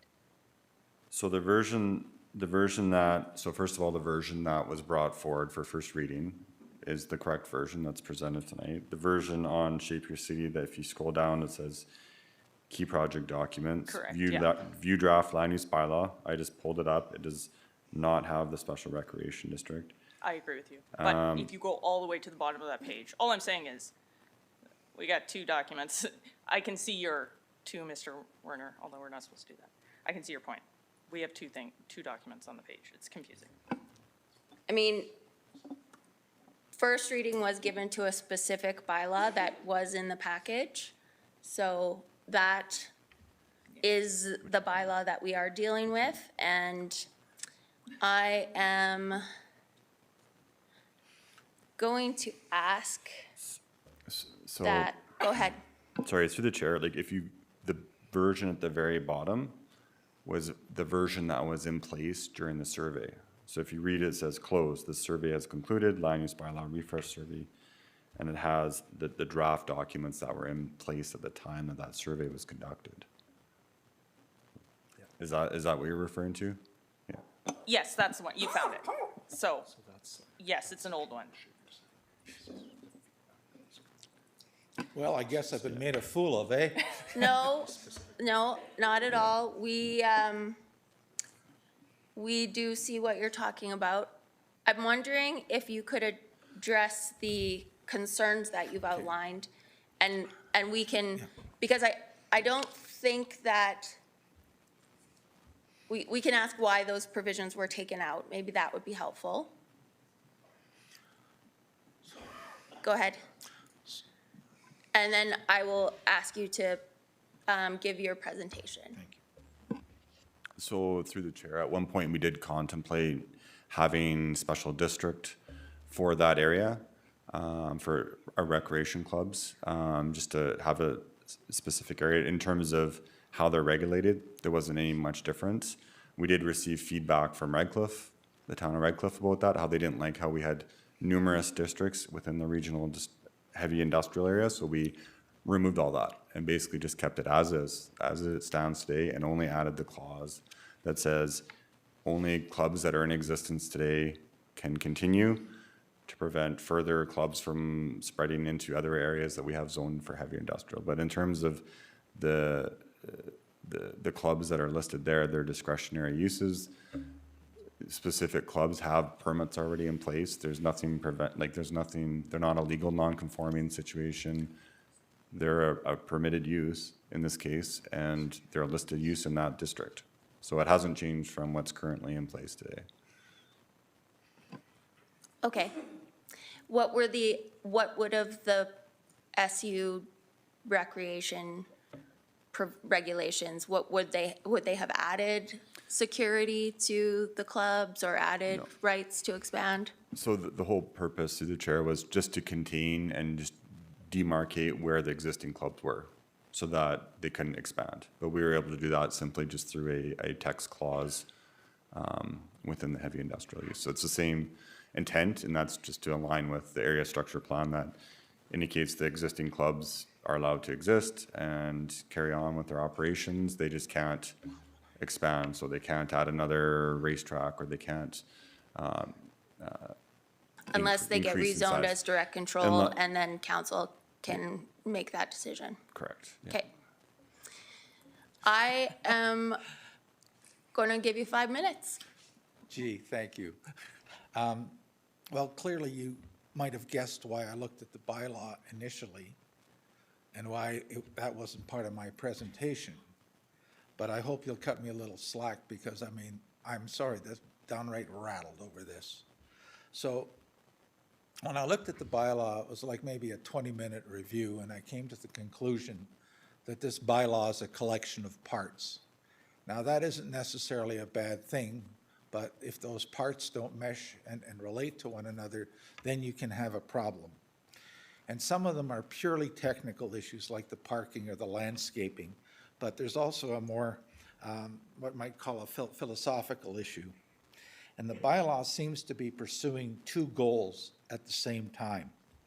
On the one hand, it's seeking to promote certainty, which would facilitate the quick issuance of development permits with limited issues. But there's also the other side, and it seems that your bylaw is trying to promote an attractive and functional city. The rub is that the uses are permitted and the standards are discretionary. And it's been my understanding for the better part of 42 years that if your standards are discretionary, then they are appealable. Like, for example, if parking is. So leave that as it may. And I will say that, as shown elsewhere in the province, having that duality, permitted use but discretionary requirements, does raise some issues. A second issue that I have does relate to parking, because parking is often one of the most contentious issues if parking becomes an issue. The bylaw as written states the development authority shall establish the required parking for non-residential uses. That's a discretionary requirement. That's not a hard requirement. And that's, in my opinion, that is not consistent with the statement on the website that states that a key objective of this bylaw is to complete the shift from a regulatory framework that emphasizes flexibility to one that emphasizes certainty.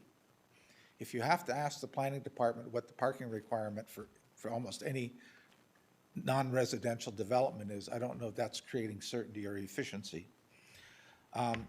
Since there is no quantitative requirement and the development authority is exercising its discretion in determining the parking requirement, then I would suggest that decision is also appealable. Perhaps one of the more interesting provisions pertaining to parking is that the bylaw says that the development authority shall consider the gross floor area of a building. Now, gross floor area of this building would include all the space in it, the washrooms, the hallways, the meeting rooms, the foyer, this room, and the parking garage.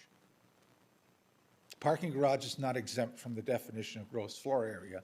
So for this particular building, you have to provide parking for the parking, which I think is a bit unusual because I think they all work here and should know about that. Now, no other criteria are stated in the bylaw. And that again is unusual because typically gross floor area works very well for certain uses, most commonly retail, office, and personal service uses. By personal service, I mean things like hair salons and whatnot. But for many other uses, you use seating or some other technique to ascertain what you should provide for parking. Nursing homes are a good example where you park them based on the number of beds, and like 1 per 4 bed. And the only time you have a parking problem is on Mother's Day.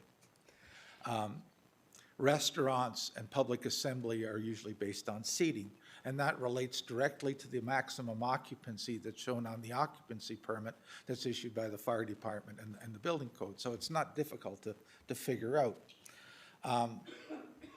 Churches are also based on seating. I mean, preferably only the sanctuary because the Sunday schoolers don't drive. So that is another, that's my second issue, that you're only basing it on, or what the bylaw says is the development authority shall consider gross floor area without mentioning anything else, like for example, a hotel or a motel where you would base it on rooms. The other issue, and this is again somewhat troubling because this bylaw has been under review since at least 2019, is that it prescribes a universal standard for all parking in the city for non-residential development. And that standard is very generous. Now, if you're a driver, you may love it, but in practice, it's impractical. The standard requires a parking stall with a minimum width of 3 meters, that's 9.8 feet, a length of 6 meters, that's 19.7 feet, and a width of 25.4 feet, which works out to 7.5 meters. Being a universal parking requirement, it does not distinguish between familiar parking or industry standards that might be used, for example, by any of the multinationals. Yes. Point of order. So Point of order. Thank you. Go ahead. The speaker is well over his 5 minutes, and I still haven't got the gist of what he's really objecting to or why. But he's over the 5 minutes. Yes, that is true. Do you want to, I'll give you a minute to comment on design, character, and appearance if you wish. Thank you. The bylaw states that the site and building design, character, and appearance shall be to the satisfaction of the development authority to ensure, as far as practicable, the development is compatible with and complementary to the surrounding area. So now the development authority is going to make some decisions about what is complementary and compatible. But as written, I believe this applies to both permitted and discretionary uses. And that raises a red flag in my opinion. A further complication is that there are criteria in the bylaw, such as the building's architecture, use of materials, and I quote, the general shape, form, size, and height of buildings or structures in comparison to adjoining sites. Yes, those are all relevant considerations, but if you're opposing a development, you can raise those as well. Okay, So I'm going to give our planning and development folks an opportunity to respond to. So does the discretion on the parking requirements create a risk of appealability? And then why we don't use a blended standard for parking? And any other comments you have in response to Mr. Fisher's presentation? So through the chair, the parking standards were amended in 2023. We've received definitely some favorable feedback from our development industry on them. When he talks about our current standard being excessive, if you've parked at Costco, that is what that is, 3 meters by 6 meters. What other bylaws include as a parking standard for commercial is that superstore, which is where you get door dings. So our proposal, and there's been various new developments in town that have already implemented this. For example, the Starbucks on Dunmore Road.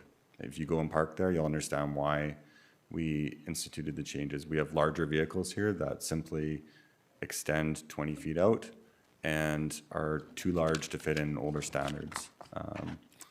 In terms of the amount, we have a parking generation manual that is pretty common. That was a common practice in years past. What we found is that if you plan for the Boxing Days or the Mother's Days of the world, you're going to have an excess of parking, and that is a huge, if you're forcing a developer to put in parking that they don't need, that's a huge burden and cost on that builder. We haven't had any proposals that came in that we said, oh, that is a concern with the amount of parking that you're proposing. We let them come in with a proposal. We look at our standards, what is appropriate based on the context of the building, and then we determine a standard for that. So in our opinion, it's not, doesn't put it into a appealable case. Okay, and then the design, any comments on the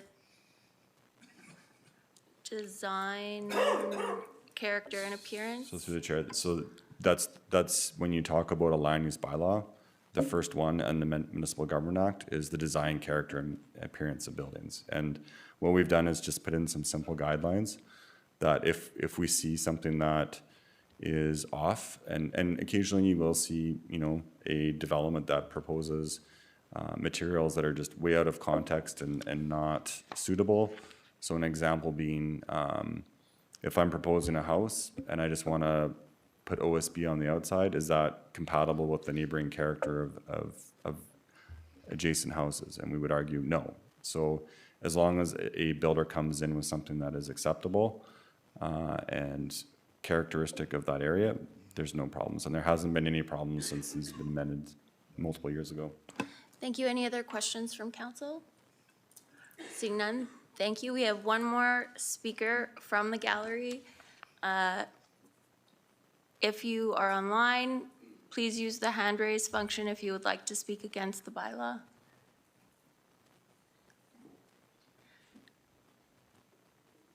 Good evening, Mr. Ward. Good evening, Madam Mayor, members of council. I am Caleb Ward. I'm once again here to speak on a matter about municipal development and housing. My ask, and the reason I'm speaking against it, at first just seemed like I was being the local kook, but it turns out several people agree with me. We went from, by my count, I may have miscounted, 18 different zones to 21. Japan has 12 for the whole country. If we're looking to eliminate confusion and create certainty, then wouldn't the better option start with everything is included and then break it up so that there is few barriers to building new housing and new development in Medicine Hat as possible? We've just heard from Cypress County that there's a region with industrial development we share with Red Cliff and Cypress County that will need to harmonize our industrial development bylaws. Japan, again, has one set of municipal development guidelines for the entire country. Now, it helps that 30% of their entire country's population lives within the bounds of Tokyo City, but if what industry is looking for is certainty and clarity, then getting more technical, breaking it up into more groups and more micro-targeting is a path toward more red tape, not less. Starting from a position of fewer zones with more inclusive and more permissive stakes, so that there are fewer things that the NIMBYs in the neighborhood can complain about architectural character, or about the length of the driveway, or about specific details that can be used to block something. It doesn't seem like this particular land use bylaw refresh comes from a place of yes, comes from a place of the default position is yes, you just need to meet these certain requirements. It becomes more about, okay, how many boxes did we make? What do you want to make? What box does it fit into? Well, we're going to need a variance for this. Oh, somebody's going to complain about that in 6 months after you spend $100,000. I'm against it because I don't think it went in the direction of being more inclusive and being more permissive. As we saw in the slides, the line that people are willing to go with the floor over starts with the 3-story apartment with 6, 8, 10 units. And what this current land use bylaw refresh does is it creates an overlap right at a corner so that everyone knows where to go when that war starts. It's land use development residential 4. I'm just not in favor of something that has more technical categories and more things people can object to. I want Medicine Hat to make houses people can live in. Thank you. Thank you. Can we get a response just on the why this is actually creating greater certainty, less red tape? So through the chair, I'll just provide an example of a community that, or various communities that went through the process that Mr. Orge was describing. So Calgary, everybody's familiar with. They went through what was called the blanket rezoning, where basically any residential district as of right, you get up to 8 units. So that was part and parcel due to the federal grant requirements that was mandated. City of Medicine Hat declined that and decided not to pursue those grant opportunities because we saw that that simply allowing anything to be built in a certain area would cause not just neighborhood opposition to that, but it simply physically is not feasible from a servicing perspective. You have areas that are built for a certain amount of water and sewer and electric and gas, and you can't just randomly start to allow up to 8, an 8x increase in the service demands. So fast forward now, Calgary's reversed that. So it was 1 step forward, 2 steps back. We took a different approach. We said, we're very clearly hearing from the neighborhoods that they want to see clear rules and more narrow bands of what's allowed. And then when there is a change, it goes to council and they have an opportunity to voice that opinion to council. So that's the approach we took. And by having narrower bands and more residential districts, you can then allow more things that are permitted use. So before, apartments were discretionary. Now they can be permitted because when council rezones something neighborhood residential 3, that intent is being broadcast by council that this spot is for an apartment, or if it's NR2, this spot is for something that's going to be no more than 3 stories high and no more than a certain density. So we were trying to provide that clarity for both council to understand these applications that are coming forward and not have such a wide band of land uses, but also for the neighborhoods specifically that we've heard loud and clear in the appeals that we're getting constantly on some of these projects. Can you please explain with respect to appeals why the difference between permitted and discretionary matters? Yeah, so, and I'll say this, generally speaking, if a land use is permitted and it meets the land use bylaw, there's no variances, then it's considered an as of right approval. So we're obligated to approve that. It meets council's bylaw that they've set out and deemed as appropriate for that particular site. When a land use is described in the bylaw as discretionary, It means it may be appropriate in the right circumstances. So, so some things that are maybe not the primary intent for that district might be considered a discretionary use, or land uses that have a little bit of a higher impact might be considered a discretionary use. Those are appealable. If a approval that is a permitted use or a discretionary use has a variance on it, that is also appealable. Those are the main differences. We are seeing a higher number of appeals, I would say, on projects, especially residential, than we've ever seen before. So having greater clarity and having multiple bands of residential that council can have that certainty that this is specific to this type of development. The neighborhood understands that. So when those signs go up, they know that if it's zoned NR2, it's not going to be more than the height of my house. It's not going to be a very dense multifamily project. It's going to be relatively, maybe a little more dense than a single family home, but not much more. So that's the intent of this. Thank you. And how does the timeline change if you have an as-of-right approval versus a discretionary approval? How does the timeline for the developer change? So through the chair, it's generally the timelines are consistent. I would say what determines a timeline on a project is the scale. So a larger project is going to have more review required. But in terms of if it gets into an appeal hearing, then that adds months to the time frame. So what could be, and I don't have it off the top of my head, but you can go online. I'm going to plug our development statistics that we have already online, that you can see every type of development permit and how long it took. And it's days, right? If you get into an appeal hearing, you're talking months. So. Thank you very much for that. We're gonna move on. Is there anyone online?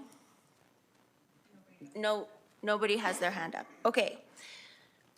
So before closing the public hearing, so City Solicitor Bullock, what are the consequences of keeping the hearing open over, like, it's until next meeting?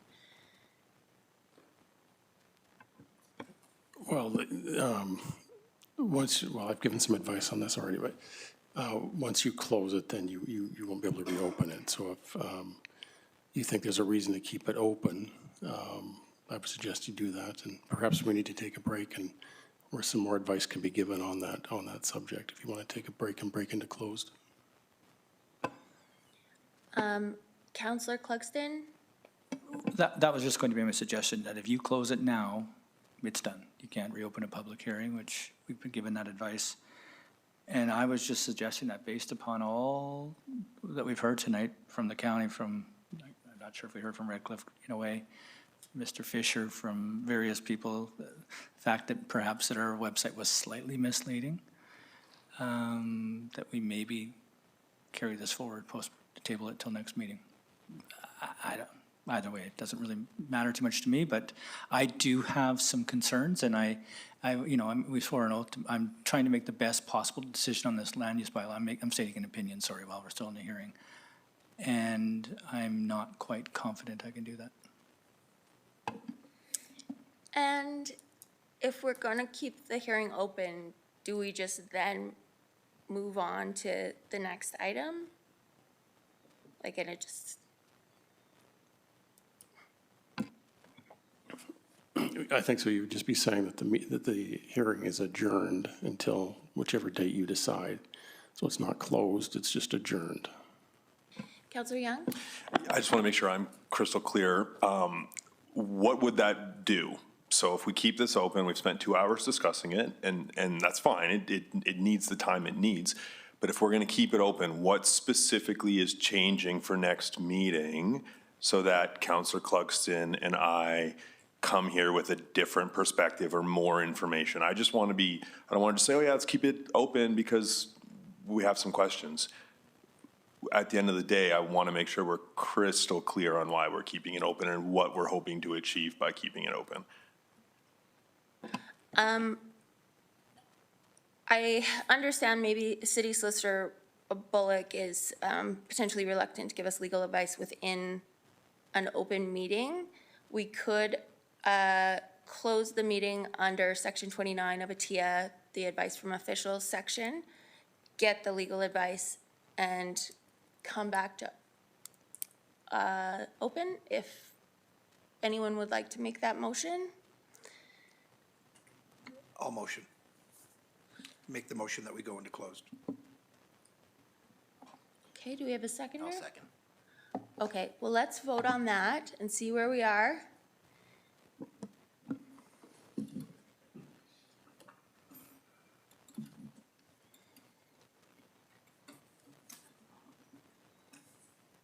Okay, that passes, so we're going to just adjourn to the boardroom, and we will be back shortly.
All right. Thank you very much for your patience. I am going to close the public hearing.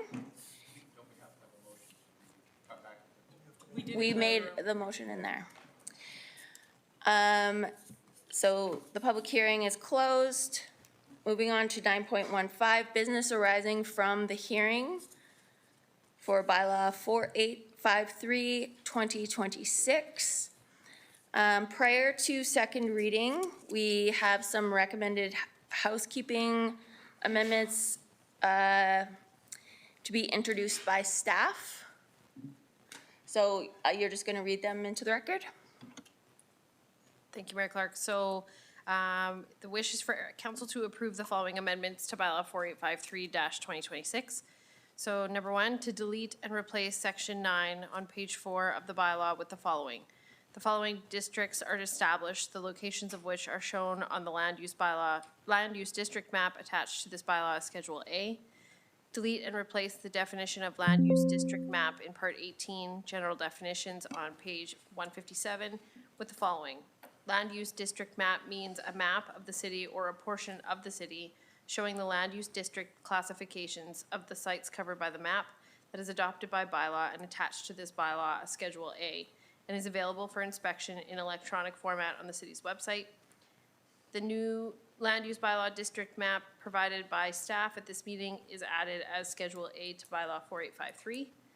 And the land use district for the following parcels of land, Lot 8, Block S, Plan 59191, and Lot 9, Block S, Plan 59191, to be changed in the land use district map, Schedule A, for Neighborhood Residential 2 District, NR2 to Light and Medium Industrial District, ILM.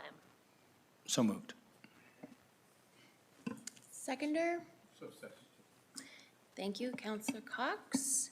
Any discussion? Okay, we'll vote on the motion to amend.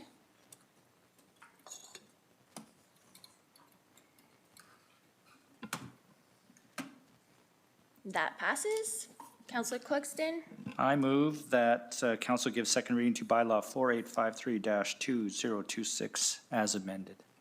I'll second that. Thank you. Any discussion on the land use bylaw? Councillor Cox? This has obviously been a protracted process with some unexpected elements thrown in. I think I am prepared to proceed with this bylaw second reading at this time. And the concerns of Cypress County, as expressed at this meeting, can certainly be addressed and will be addressed. Our administration is prepared to work on those issues and will proceed to do so with as much dispatch as will be reciprocated by the county and the town of Redcliffe. So I'm prepared to proceed with that at this time. Any other questions or comments? All right, seeing none, we'll vote on second reading of bylaw 4853, 2026. As amended.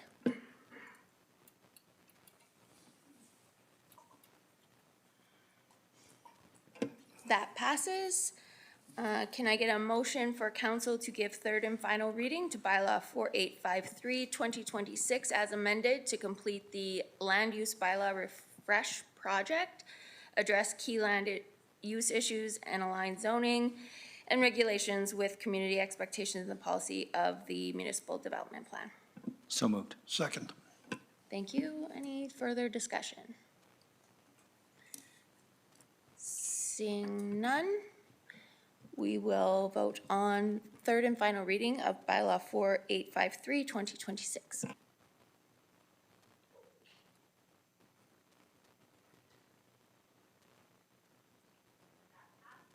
Sorry, that passes, and as stated by Councillor Cox and Interim City Manager Hutter, we will, the administration will be bringing forward information for this council regarding the IDP policy 211.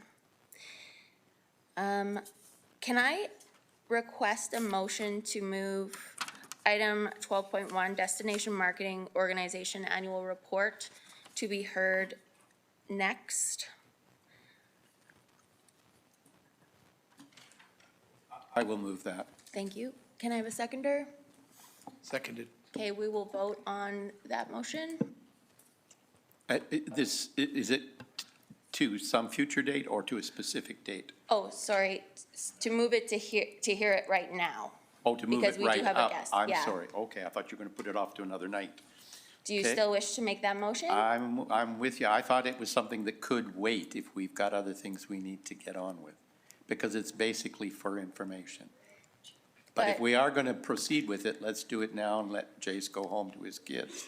Okay, so the motion is to allow the presentation regarding destination marketing to present next. We'll vote on that motion.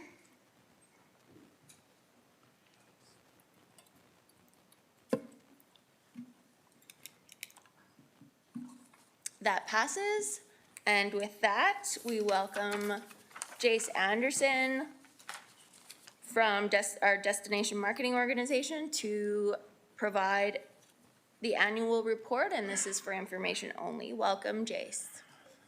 Thank you. Good evening, Mayor, councilors, administration, neighbors and friends. I absolutely love the fact that speakers have been given timers. I fully expect you to, at the back, to keep me on time. Thank you so much. I will be brief is as possible. On behalf of our volunteer board of directors and our team at Tourism Medicine Hat, it is my pleasure to share with you our annual report to the city for the 2025 year. You'll see awareness, consideration, and conversion with commercial relevance. I like to tell people that I was not born and raised in Alberta, but that I moved here the minute I was old enough to make my own decisions.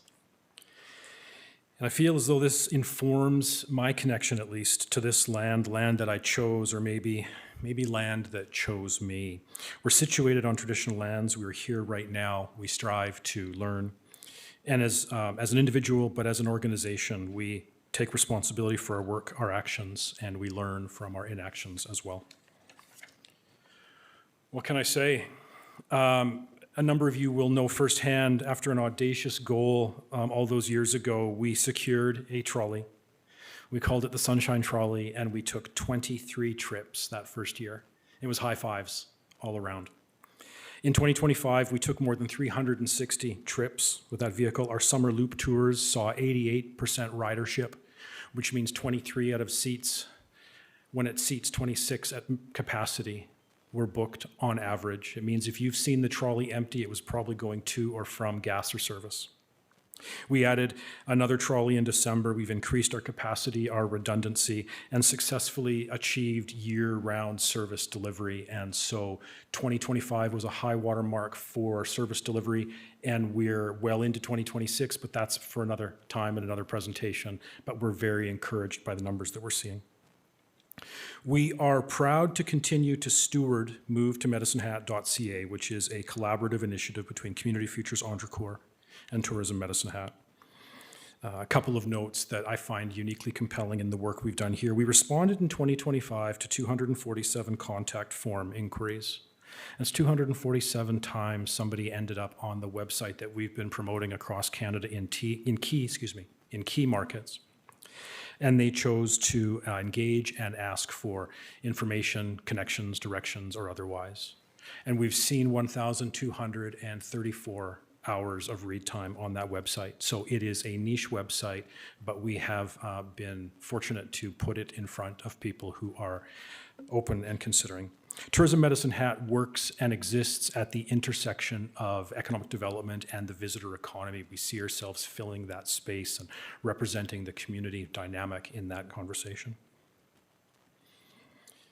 In 2025, we developed and marketed 121 tours, purchasable experiences that drive revenue to many of our 40 tour partners throughout the year. We're also making consistent and encouraging strides in our efforts to build our destination's visibility with receptive tour operators, or RTOs. One of the things that I enjoy and appreciate is that this industry, like many, loves their acronyms. So RTO is a receptive tour operator. We can certainly talk about that in the parking lot if you would like. But they sell purchasable experiences that are export-ready certified, and they sell those experiences on the international marketplace. And so that is a space that we have been leaning into, we're developing, growing, and we're looking forward to that work. Success in this space will be achieved when RTOs are marketing and selling our destination to travel buyers worldwide. And I would suggest that we're excited to talk about that further when we get to our 2026 report, which is not tonight. I'm on a timer, aren't I? You may have seen this once before. I include it often. A mentor of mine, Maura Gast, developed the statement that this wheel, developed by Destination International, produced. The premise is that it all starts with a visit, which means that across all industries, sectors, and work that we all share and strive within, tourism and visitation is uniquely positioned to be that soft connection. And it all starts with a visit.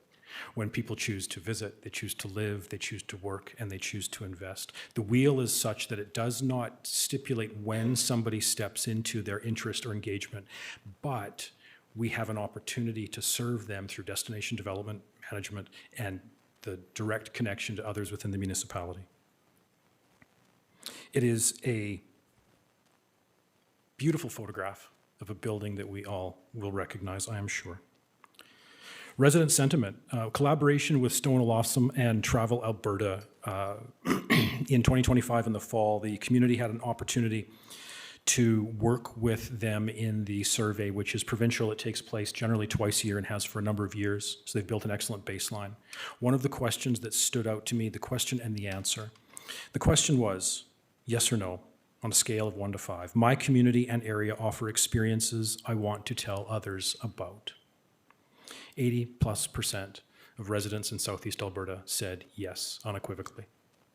That is a wonderful recognition, strong reflection of community pride of place, and a reaffirmation of the destination development work that we celebrate, much of which is in the greater document that you're reviewing. Respondents place a strong importance on outdoor parks, attractions, local shops, events, and festivals, numbers that rank at or above the provincial average. It speaks not only to who we are as a community and what we want and desire out of the place that we call home, but if you've heard me talk at all in regards to the brand pillars, the lenses that we apply our work through, it mirrors really what we've been focused on now for a decade plus. What we were told at the time and what the community is telling us again has come full circle. But I won't go back to show you the wheel, although that's a beautiful graphic too. I told you I was going to be fast. I should have had a Diet Coke or a coffee, but here we are. The business of place poses a question. How do we share the community that we call home? And who do we become when we share it and how we share it? So as a city and as a community, thank you for your continued investment and support in our sector, in our work. In the work that influences our sector, it's often recognized that in tourism we don't control or dictate a community, but we have an opportunity to support, to shepherd, and to align. And a lot of that alignment falls into the work that you've been investing in for some time. It would be my pleasure to take any questions you may have, but I appreciate that this was quick.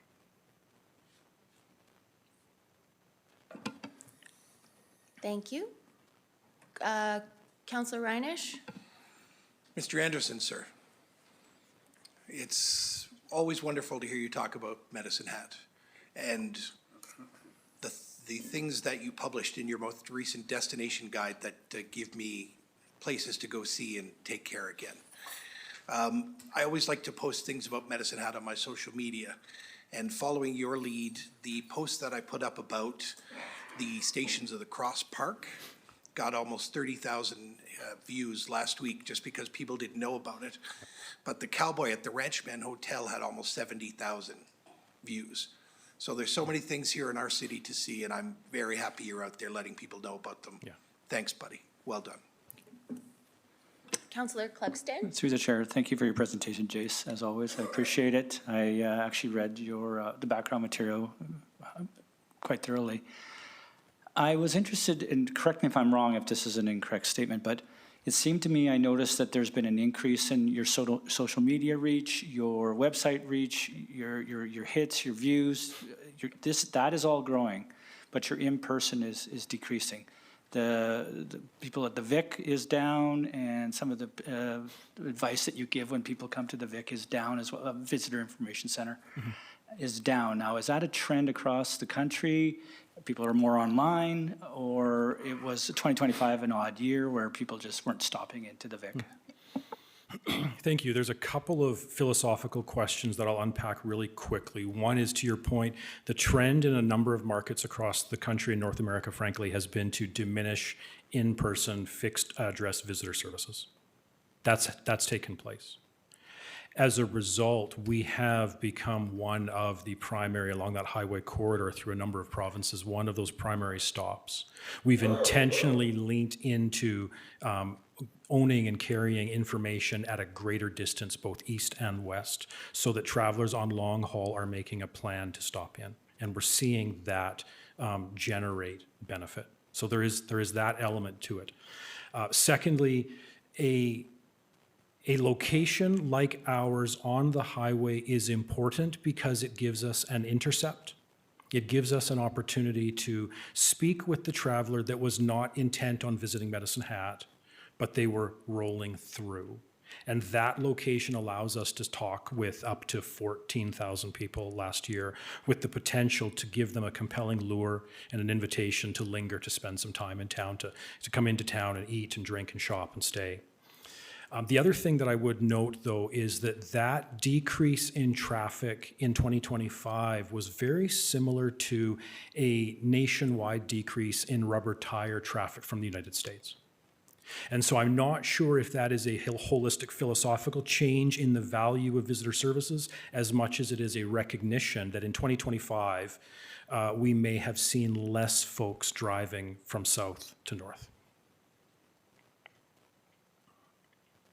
Councillor Young. Yeah, thanks, Jason. I also, as well as Councillor Clugston, had the opportunity to review everything, and obviously I get to spend some time with you. And I think one thing that I was reflecting as I was looking through this report, I know for me, you're always trying to think of like, what's the thing that's going to bring people to Medicine Hat? Like that's how, and it's just tends to be how we think, like what's an attraction that we can bring. But the reality is it's 1,000 small attractions. And I think that's what you guys do a really, really good job of. And of course, we want to continue to work on that. But I was reflecting as I was reading this is literally my story. I came here, I came here for college and then moved away, and my wife and I had family here, and every time we came here, we're like, how the heck do we move here and be here full time?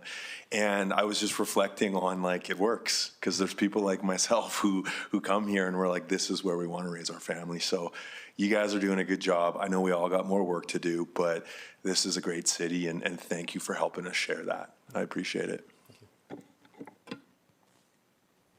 I don't see any further speakers. Thank you very much for your patience and for the awesome work that you do.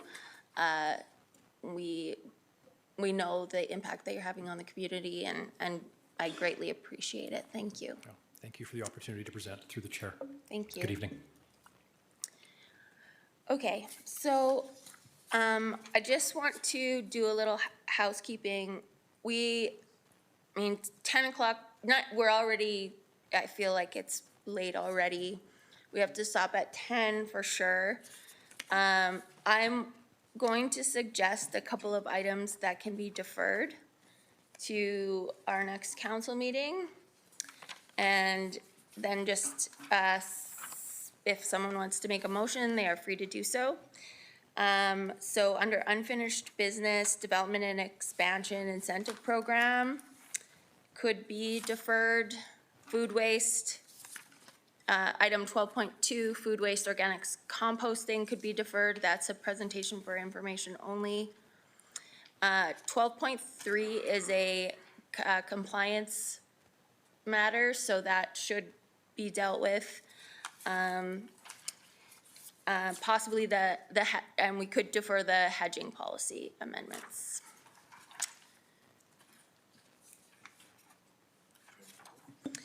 Councillor, Sorry, Go can I ahead. ask a question though, Yes. just for clarity? The hedging, because I know there's people here who are probably like sat here for the last 2 hours, and I know you're not, like, I recognize that, but how actual long will that take to go through to Managing Director Pancos? Is that a half an hour thing? Is it a, like, I just want to, if we can get it done, let's get it done. yes, my concern is just that I think sometimes when we're this late, things tend to get rushed Yeah. through and maybe not given the time they're due, but Managing Director Pancoast, if you want to comment on item 12.4 and 12.5. Thank you, Mayor Clerk. 12.3 and 12.4 related to ELE items. The compliance item we would appreciate. And if needed, we could wait, though we do also have people in the gallery looking to support that if appropriate. So I would defer to our chair on that one. The hedging policy, I will defer to Corporate Services. They are the policy owner of that one. Managing Director Nadeem, go ahead. It's not holding up anything through the chair. So if it comes to that, we need to put a pin in it for tonight and bring it back. That's absolutely okay.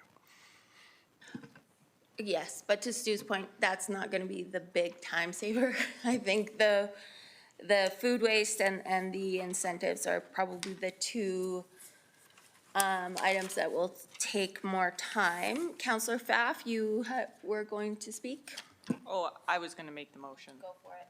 Okay, I move that we defer item 10.1 and 12.2 and I suppose 12.5 as well. 12.4 I think we wanted to keep, right? Or am I wrong? We can keep those two for sure. Okay. So just the ones I said, 12.5, 12.2, and 10.1. To the June 15th. To June 15th council meeting. Seconded. Thank you. Let's vote on the motion to defer.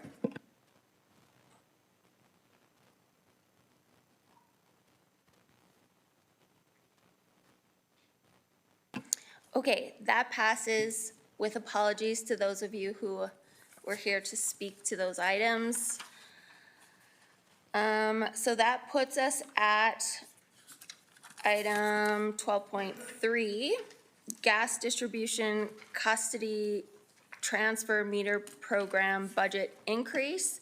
Councillor Clugston, as Chair of Energy, Land and Environment, would you like to introduce this item? Sure, I'll be brief. In May of this year, we discovered that some meters, gas meters from, I think mostly from 2013 vintage, need to be replaced. And really, this is out of our, well, it's out of our control in that they're regulated by the federal government, and if we don't replace them, we're offside. And so unfortunately, which no one likes, is a budget amendment coming forward. But I don't think this could have been foreseen 6, 7, 8 months ago. And the downside is, of course, if one of these meters is on your house, you would be, am I being charged correctly? Incorrectly, there's some components, mechanical components inside that aren't meeting federal requirements, and so we must replace them.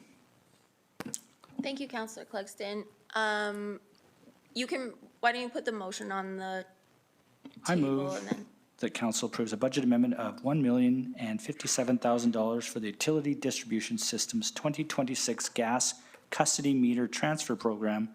The 2026 budget will increase from $679,000 to $1,736,000, with the increase coming from capital reserves.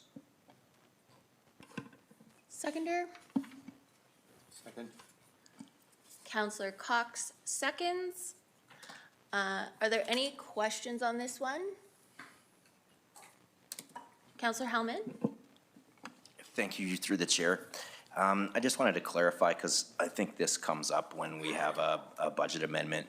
So this was something that the gas meter replacement is a federal requirement.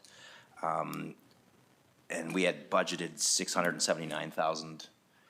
Councillor Clugston, we had budgeted 679,000 for the year, but now we need about $1 million more. And that's just to clarify, we didn't budget for the 1.7 million because we didn't plan to, or we didn't intend to replace that many, but something came up that has caused this amendment. We couldn't have planned for it, in other words. I would say your statement is mostly correct. I mean, yes, I mean, we could have perhaps budgeted more for contingency and the fact that this could have come forward, but this is just a requirement of doing business, and we discovered that these meters from this generation, this timeframe of manufacture, more of them need to be replaced, and it's frankly not an option. Unless the manager and director wants to add to that, I don't. Go ahead, Managing Director Pankos. Thank you, through the chair. That's correct. We do our best not to over budget because that over budgeting can have implications for our ratepayers. So we tend to drive our forecast based on historical failure rates, and in this case, the failure rate was higher than we've seen in the past. So this was an unexpected degree of replacement, and we do have to meet compliance before year end. Okay. Any further speakers? All right, the motion is on the table. Council approves budget amendment of $1,057,000 for the Utility Distribution Systems 2026 Gas Custody Meter Transfer Program. The 2026 budget will increase from $679,000 to $1,736,000, with the increase coming from capital reserves. We will now vote.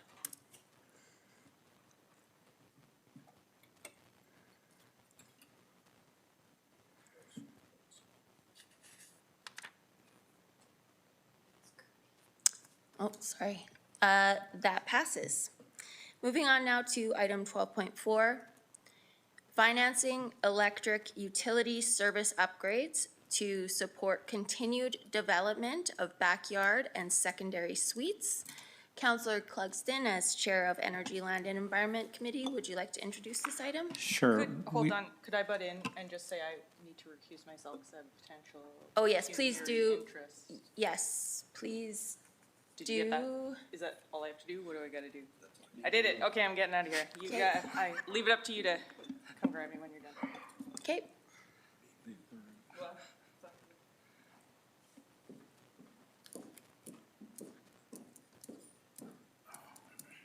Oh, we will.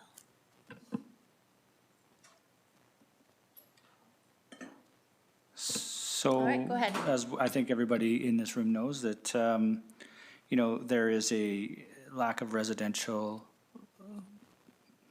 buildings basically across this country, and we hope to encourage backyard suites or granny suites. And we've had some requests from some customers who are interested or have built backyard suites that sometimes it can be cumbersome to increase the electricity or the component to get that to the backyard suite, ranging from, it can be actually not that expensive if the infrastructure is already there and you're just upgrading it slightly, or it can be very expensive if you have to add a transformer. And it gets very complicated. If you're the first in, you have to pay and hope that somebody else comes along and perhaps pays back the share that you've already prepaid. But the recommendation from committee is that we also have a tax incentive, and basically it works out to almost a wash. On average, what you would pay for a utility upgrade is almost exactly what you would save in taxes if you were to build a backyard suite on the city halves. And what else isn't, and I don't think it's in the background information, is the federal government also has $7,500 off your income tax as well, based upon how much of a suite you built as well. So there are some other incentives from the other levels of government. Did I get most of it? All right, do you want to put the motion on the floor? I move that council direct administration to continue to offset the cost of electric utility service upgrades for development of backyard and secondary suites by maintaining the backyard and secondary suite provisions contained within the residential tax exemption bylaw number 4851. Second that motion. Thank you. Any speakers? Councillor Cox? Thank you, Your Worship. And just to, I am persuaded to support this and made that clear at committee when it came forward. There are some people, property owners, who have existing properties with 2 suites on them, and they would like to divide the metering between their tenants, and they're faced with this bill, and they're not going to qualify for the tax exemption because it's not a new construct, it's old, existing. And if it involves a transformer, it does become a very expensive proposition. But I don't think there's much we can do about that. It is what it is, and this is a user pay kind of system. So just to make sure that we are all aware that there are some people who are hoping for some relief in this regard, and they're not going to find it here. But it's the way it is. Managing Director Pankos, did you wish to comment on that? I appreciate the opportunity, Mayor Clark. I'm wondering if Manager Garland would be willing to speak to that particular instance of having 2 meters within, I presume, a non-subdivided parcel. Through the chair, it would depend greatly on the type of subdivision or type of property you had. They would also have to have 2 separate panels, so there's a lot of work they would have to do on their secondary side to even qualify for 2 meters. Every situation would be unique, and they're welcome to apply to get more information to their particular circumstances. Thank you. Councillor Young? Sorry, I picked the worst time to press a button. I was eating a sesame snap. I apologize. We have had some communication on backyard suites, specifically transformer upgrades. And there are, and I appreciate Councillor Cox bringing that forward. I just want to make sure I'm clear on this. There are people who are saying that, again, I'm paraphrasing, but it can be unfair because there are some people who look to build a backyard suite and they require a transformer. And Councillor Clugston mentioned that this covers that, but I think that's at what, the $2,000 or $3,000 range. I think we've heard the top range of getting a transformer can be up to $20,000. So I guess my question is, now I have different information. I have some people saying, well, no, that happens a lot. And then I have other people who are saying, well, no, that never happens. So to Managing Director Pankos, how often is a transformer required in an application for a backyard suite? And is it just one of those things like where it just happens to be where you live and there's not much that we can do about that? Or are we missing something here? Thank you through the chair to Councillor Young. Essentially, capacity increase requirements could occur from secondary suites. It could occur from expanding your existing home. It could occur from adding a hot tub. There are a variety of reasons why there may be a desire to increase overall capacity. And the principle within utilities is cost causation. So if the individual is causing the capacity increase, the principle is that we charge that customer those costs. There's also a process that because that is a shared device across a feeder essentially, so if there is a second neighbor that says, hey, I also need an increase and I'm going to benefit from that capacity increase that has occurred, there are mechanisms to help that first individual who's paid for that recover that through time. In terms of secondary suites, I presume there's cases where a capacity increase is not required, and there are cases where it would be required. I think in this case, it was recognizing in many ways we're trying to encourage the use of secondary suites, but the burden of paying for a utility upgrade can be a challenging one, so those appear to be in conflict. So we've looked at a number of options, including how we might be able to look at ways to finance it differently, how we might be able to look at use of incentives and other tools from offsetting some of that cost to provide relief. We've looked at options a number of times in the past few years around potentially adding those transformer costs to the utility rate base, where essentially that's cross-subsidized from the broader ratepayer group. And we've provided those assumptions and options in the briefing note for consideration. But the recommendation at this time was to continue the current approach of continuing to incent secondary suites with some relief towards those sorts of upgrades, and continue on the cost causation principle at this point on the utility side. But I would certainly welcome, we have John Sukuchev in the audience, as well as Manager Garland, if they'd like to add further. Do you feel like you have? Well, yeah, but I guess just, and I really appreciate that context.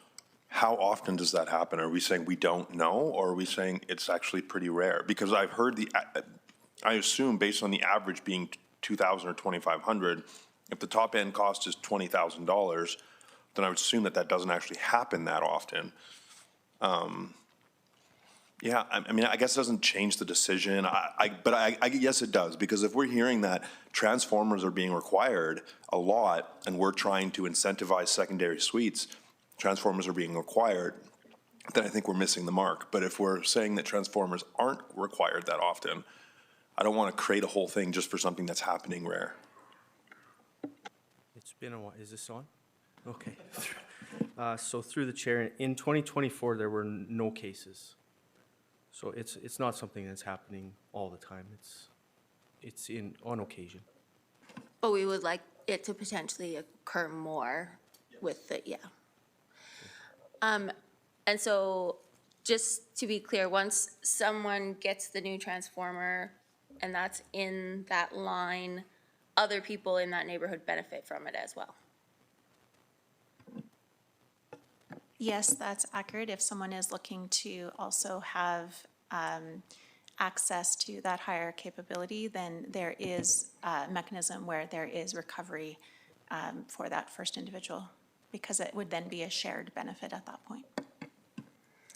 Sorry, I guess I just meant to say, like, we're giving this incentive, but it's really not just benefiting people who are building accessory suites. It benefits the overall line. So if someone then wanted to add a hot tub, they wouldn't need to add the transformer.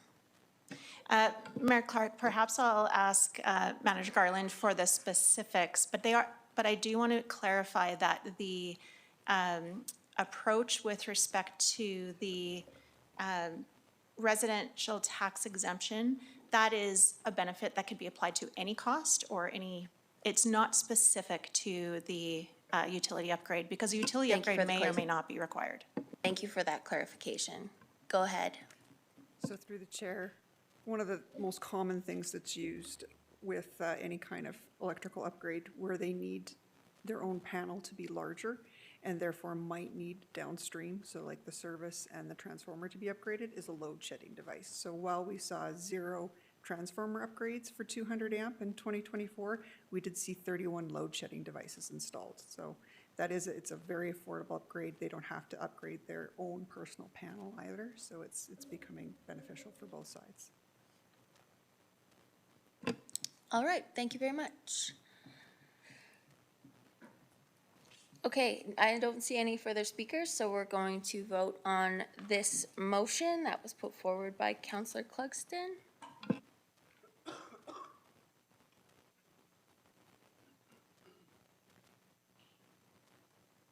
And Councillor Pfaff has a permitted absence, so that passes.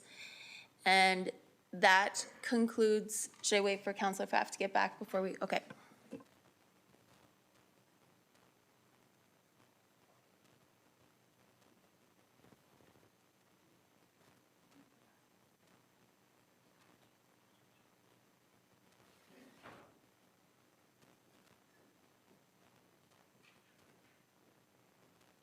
All right, that concludes our business for this evening. Are there any objections to adjourning? Seeing none, this meeting is adjourned at 9:27 p.m.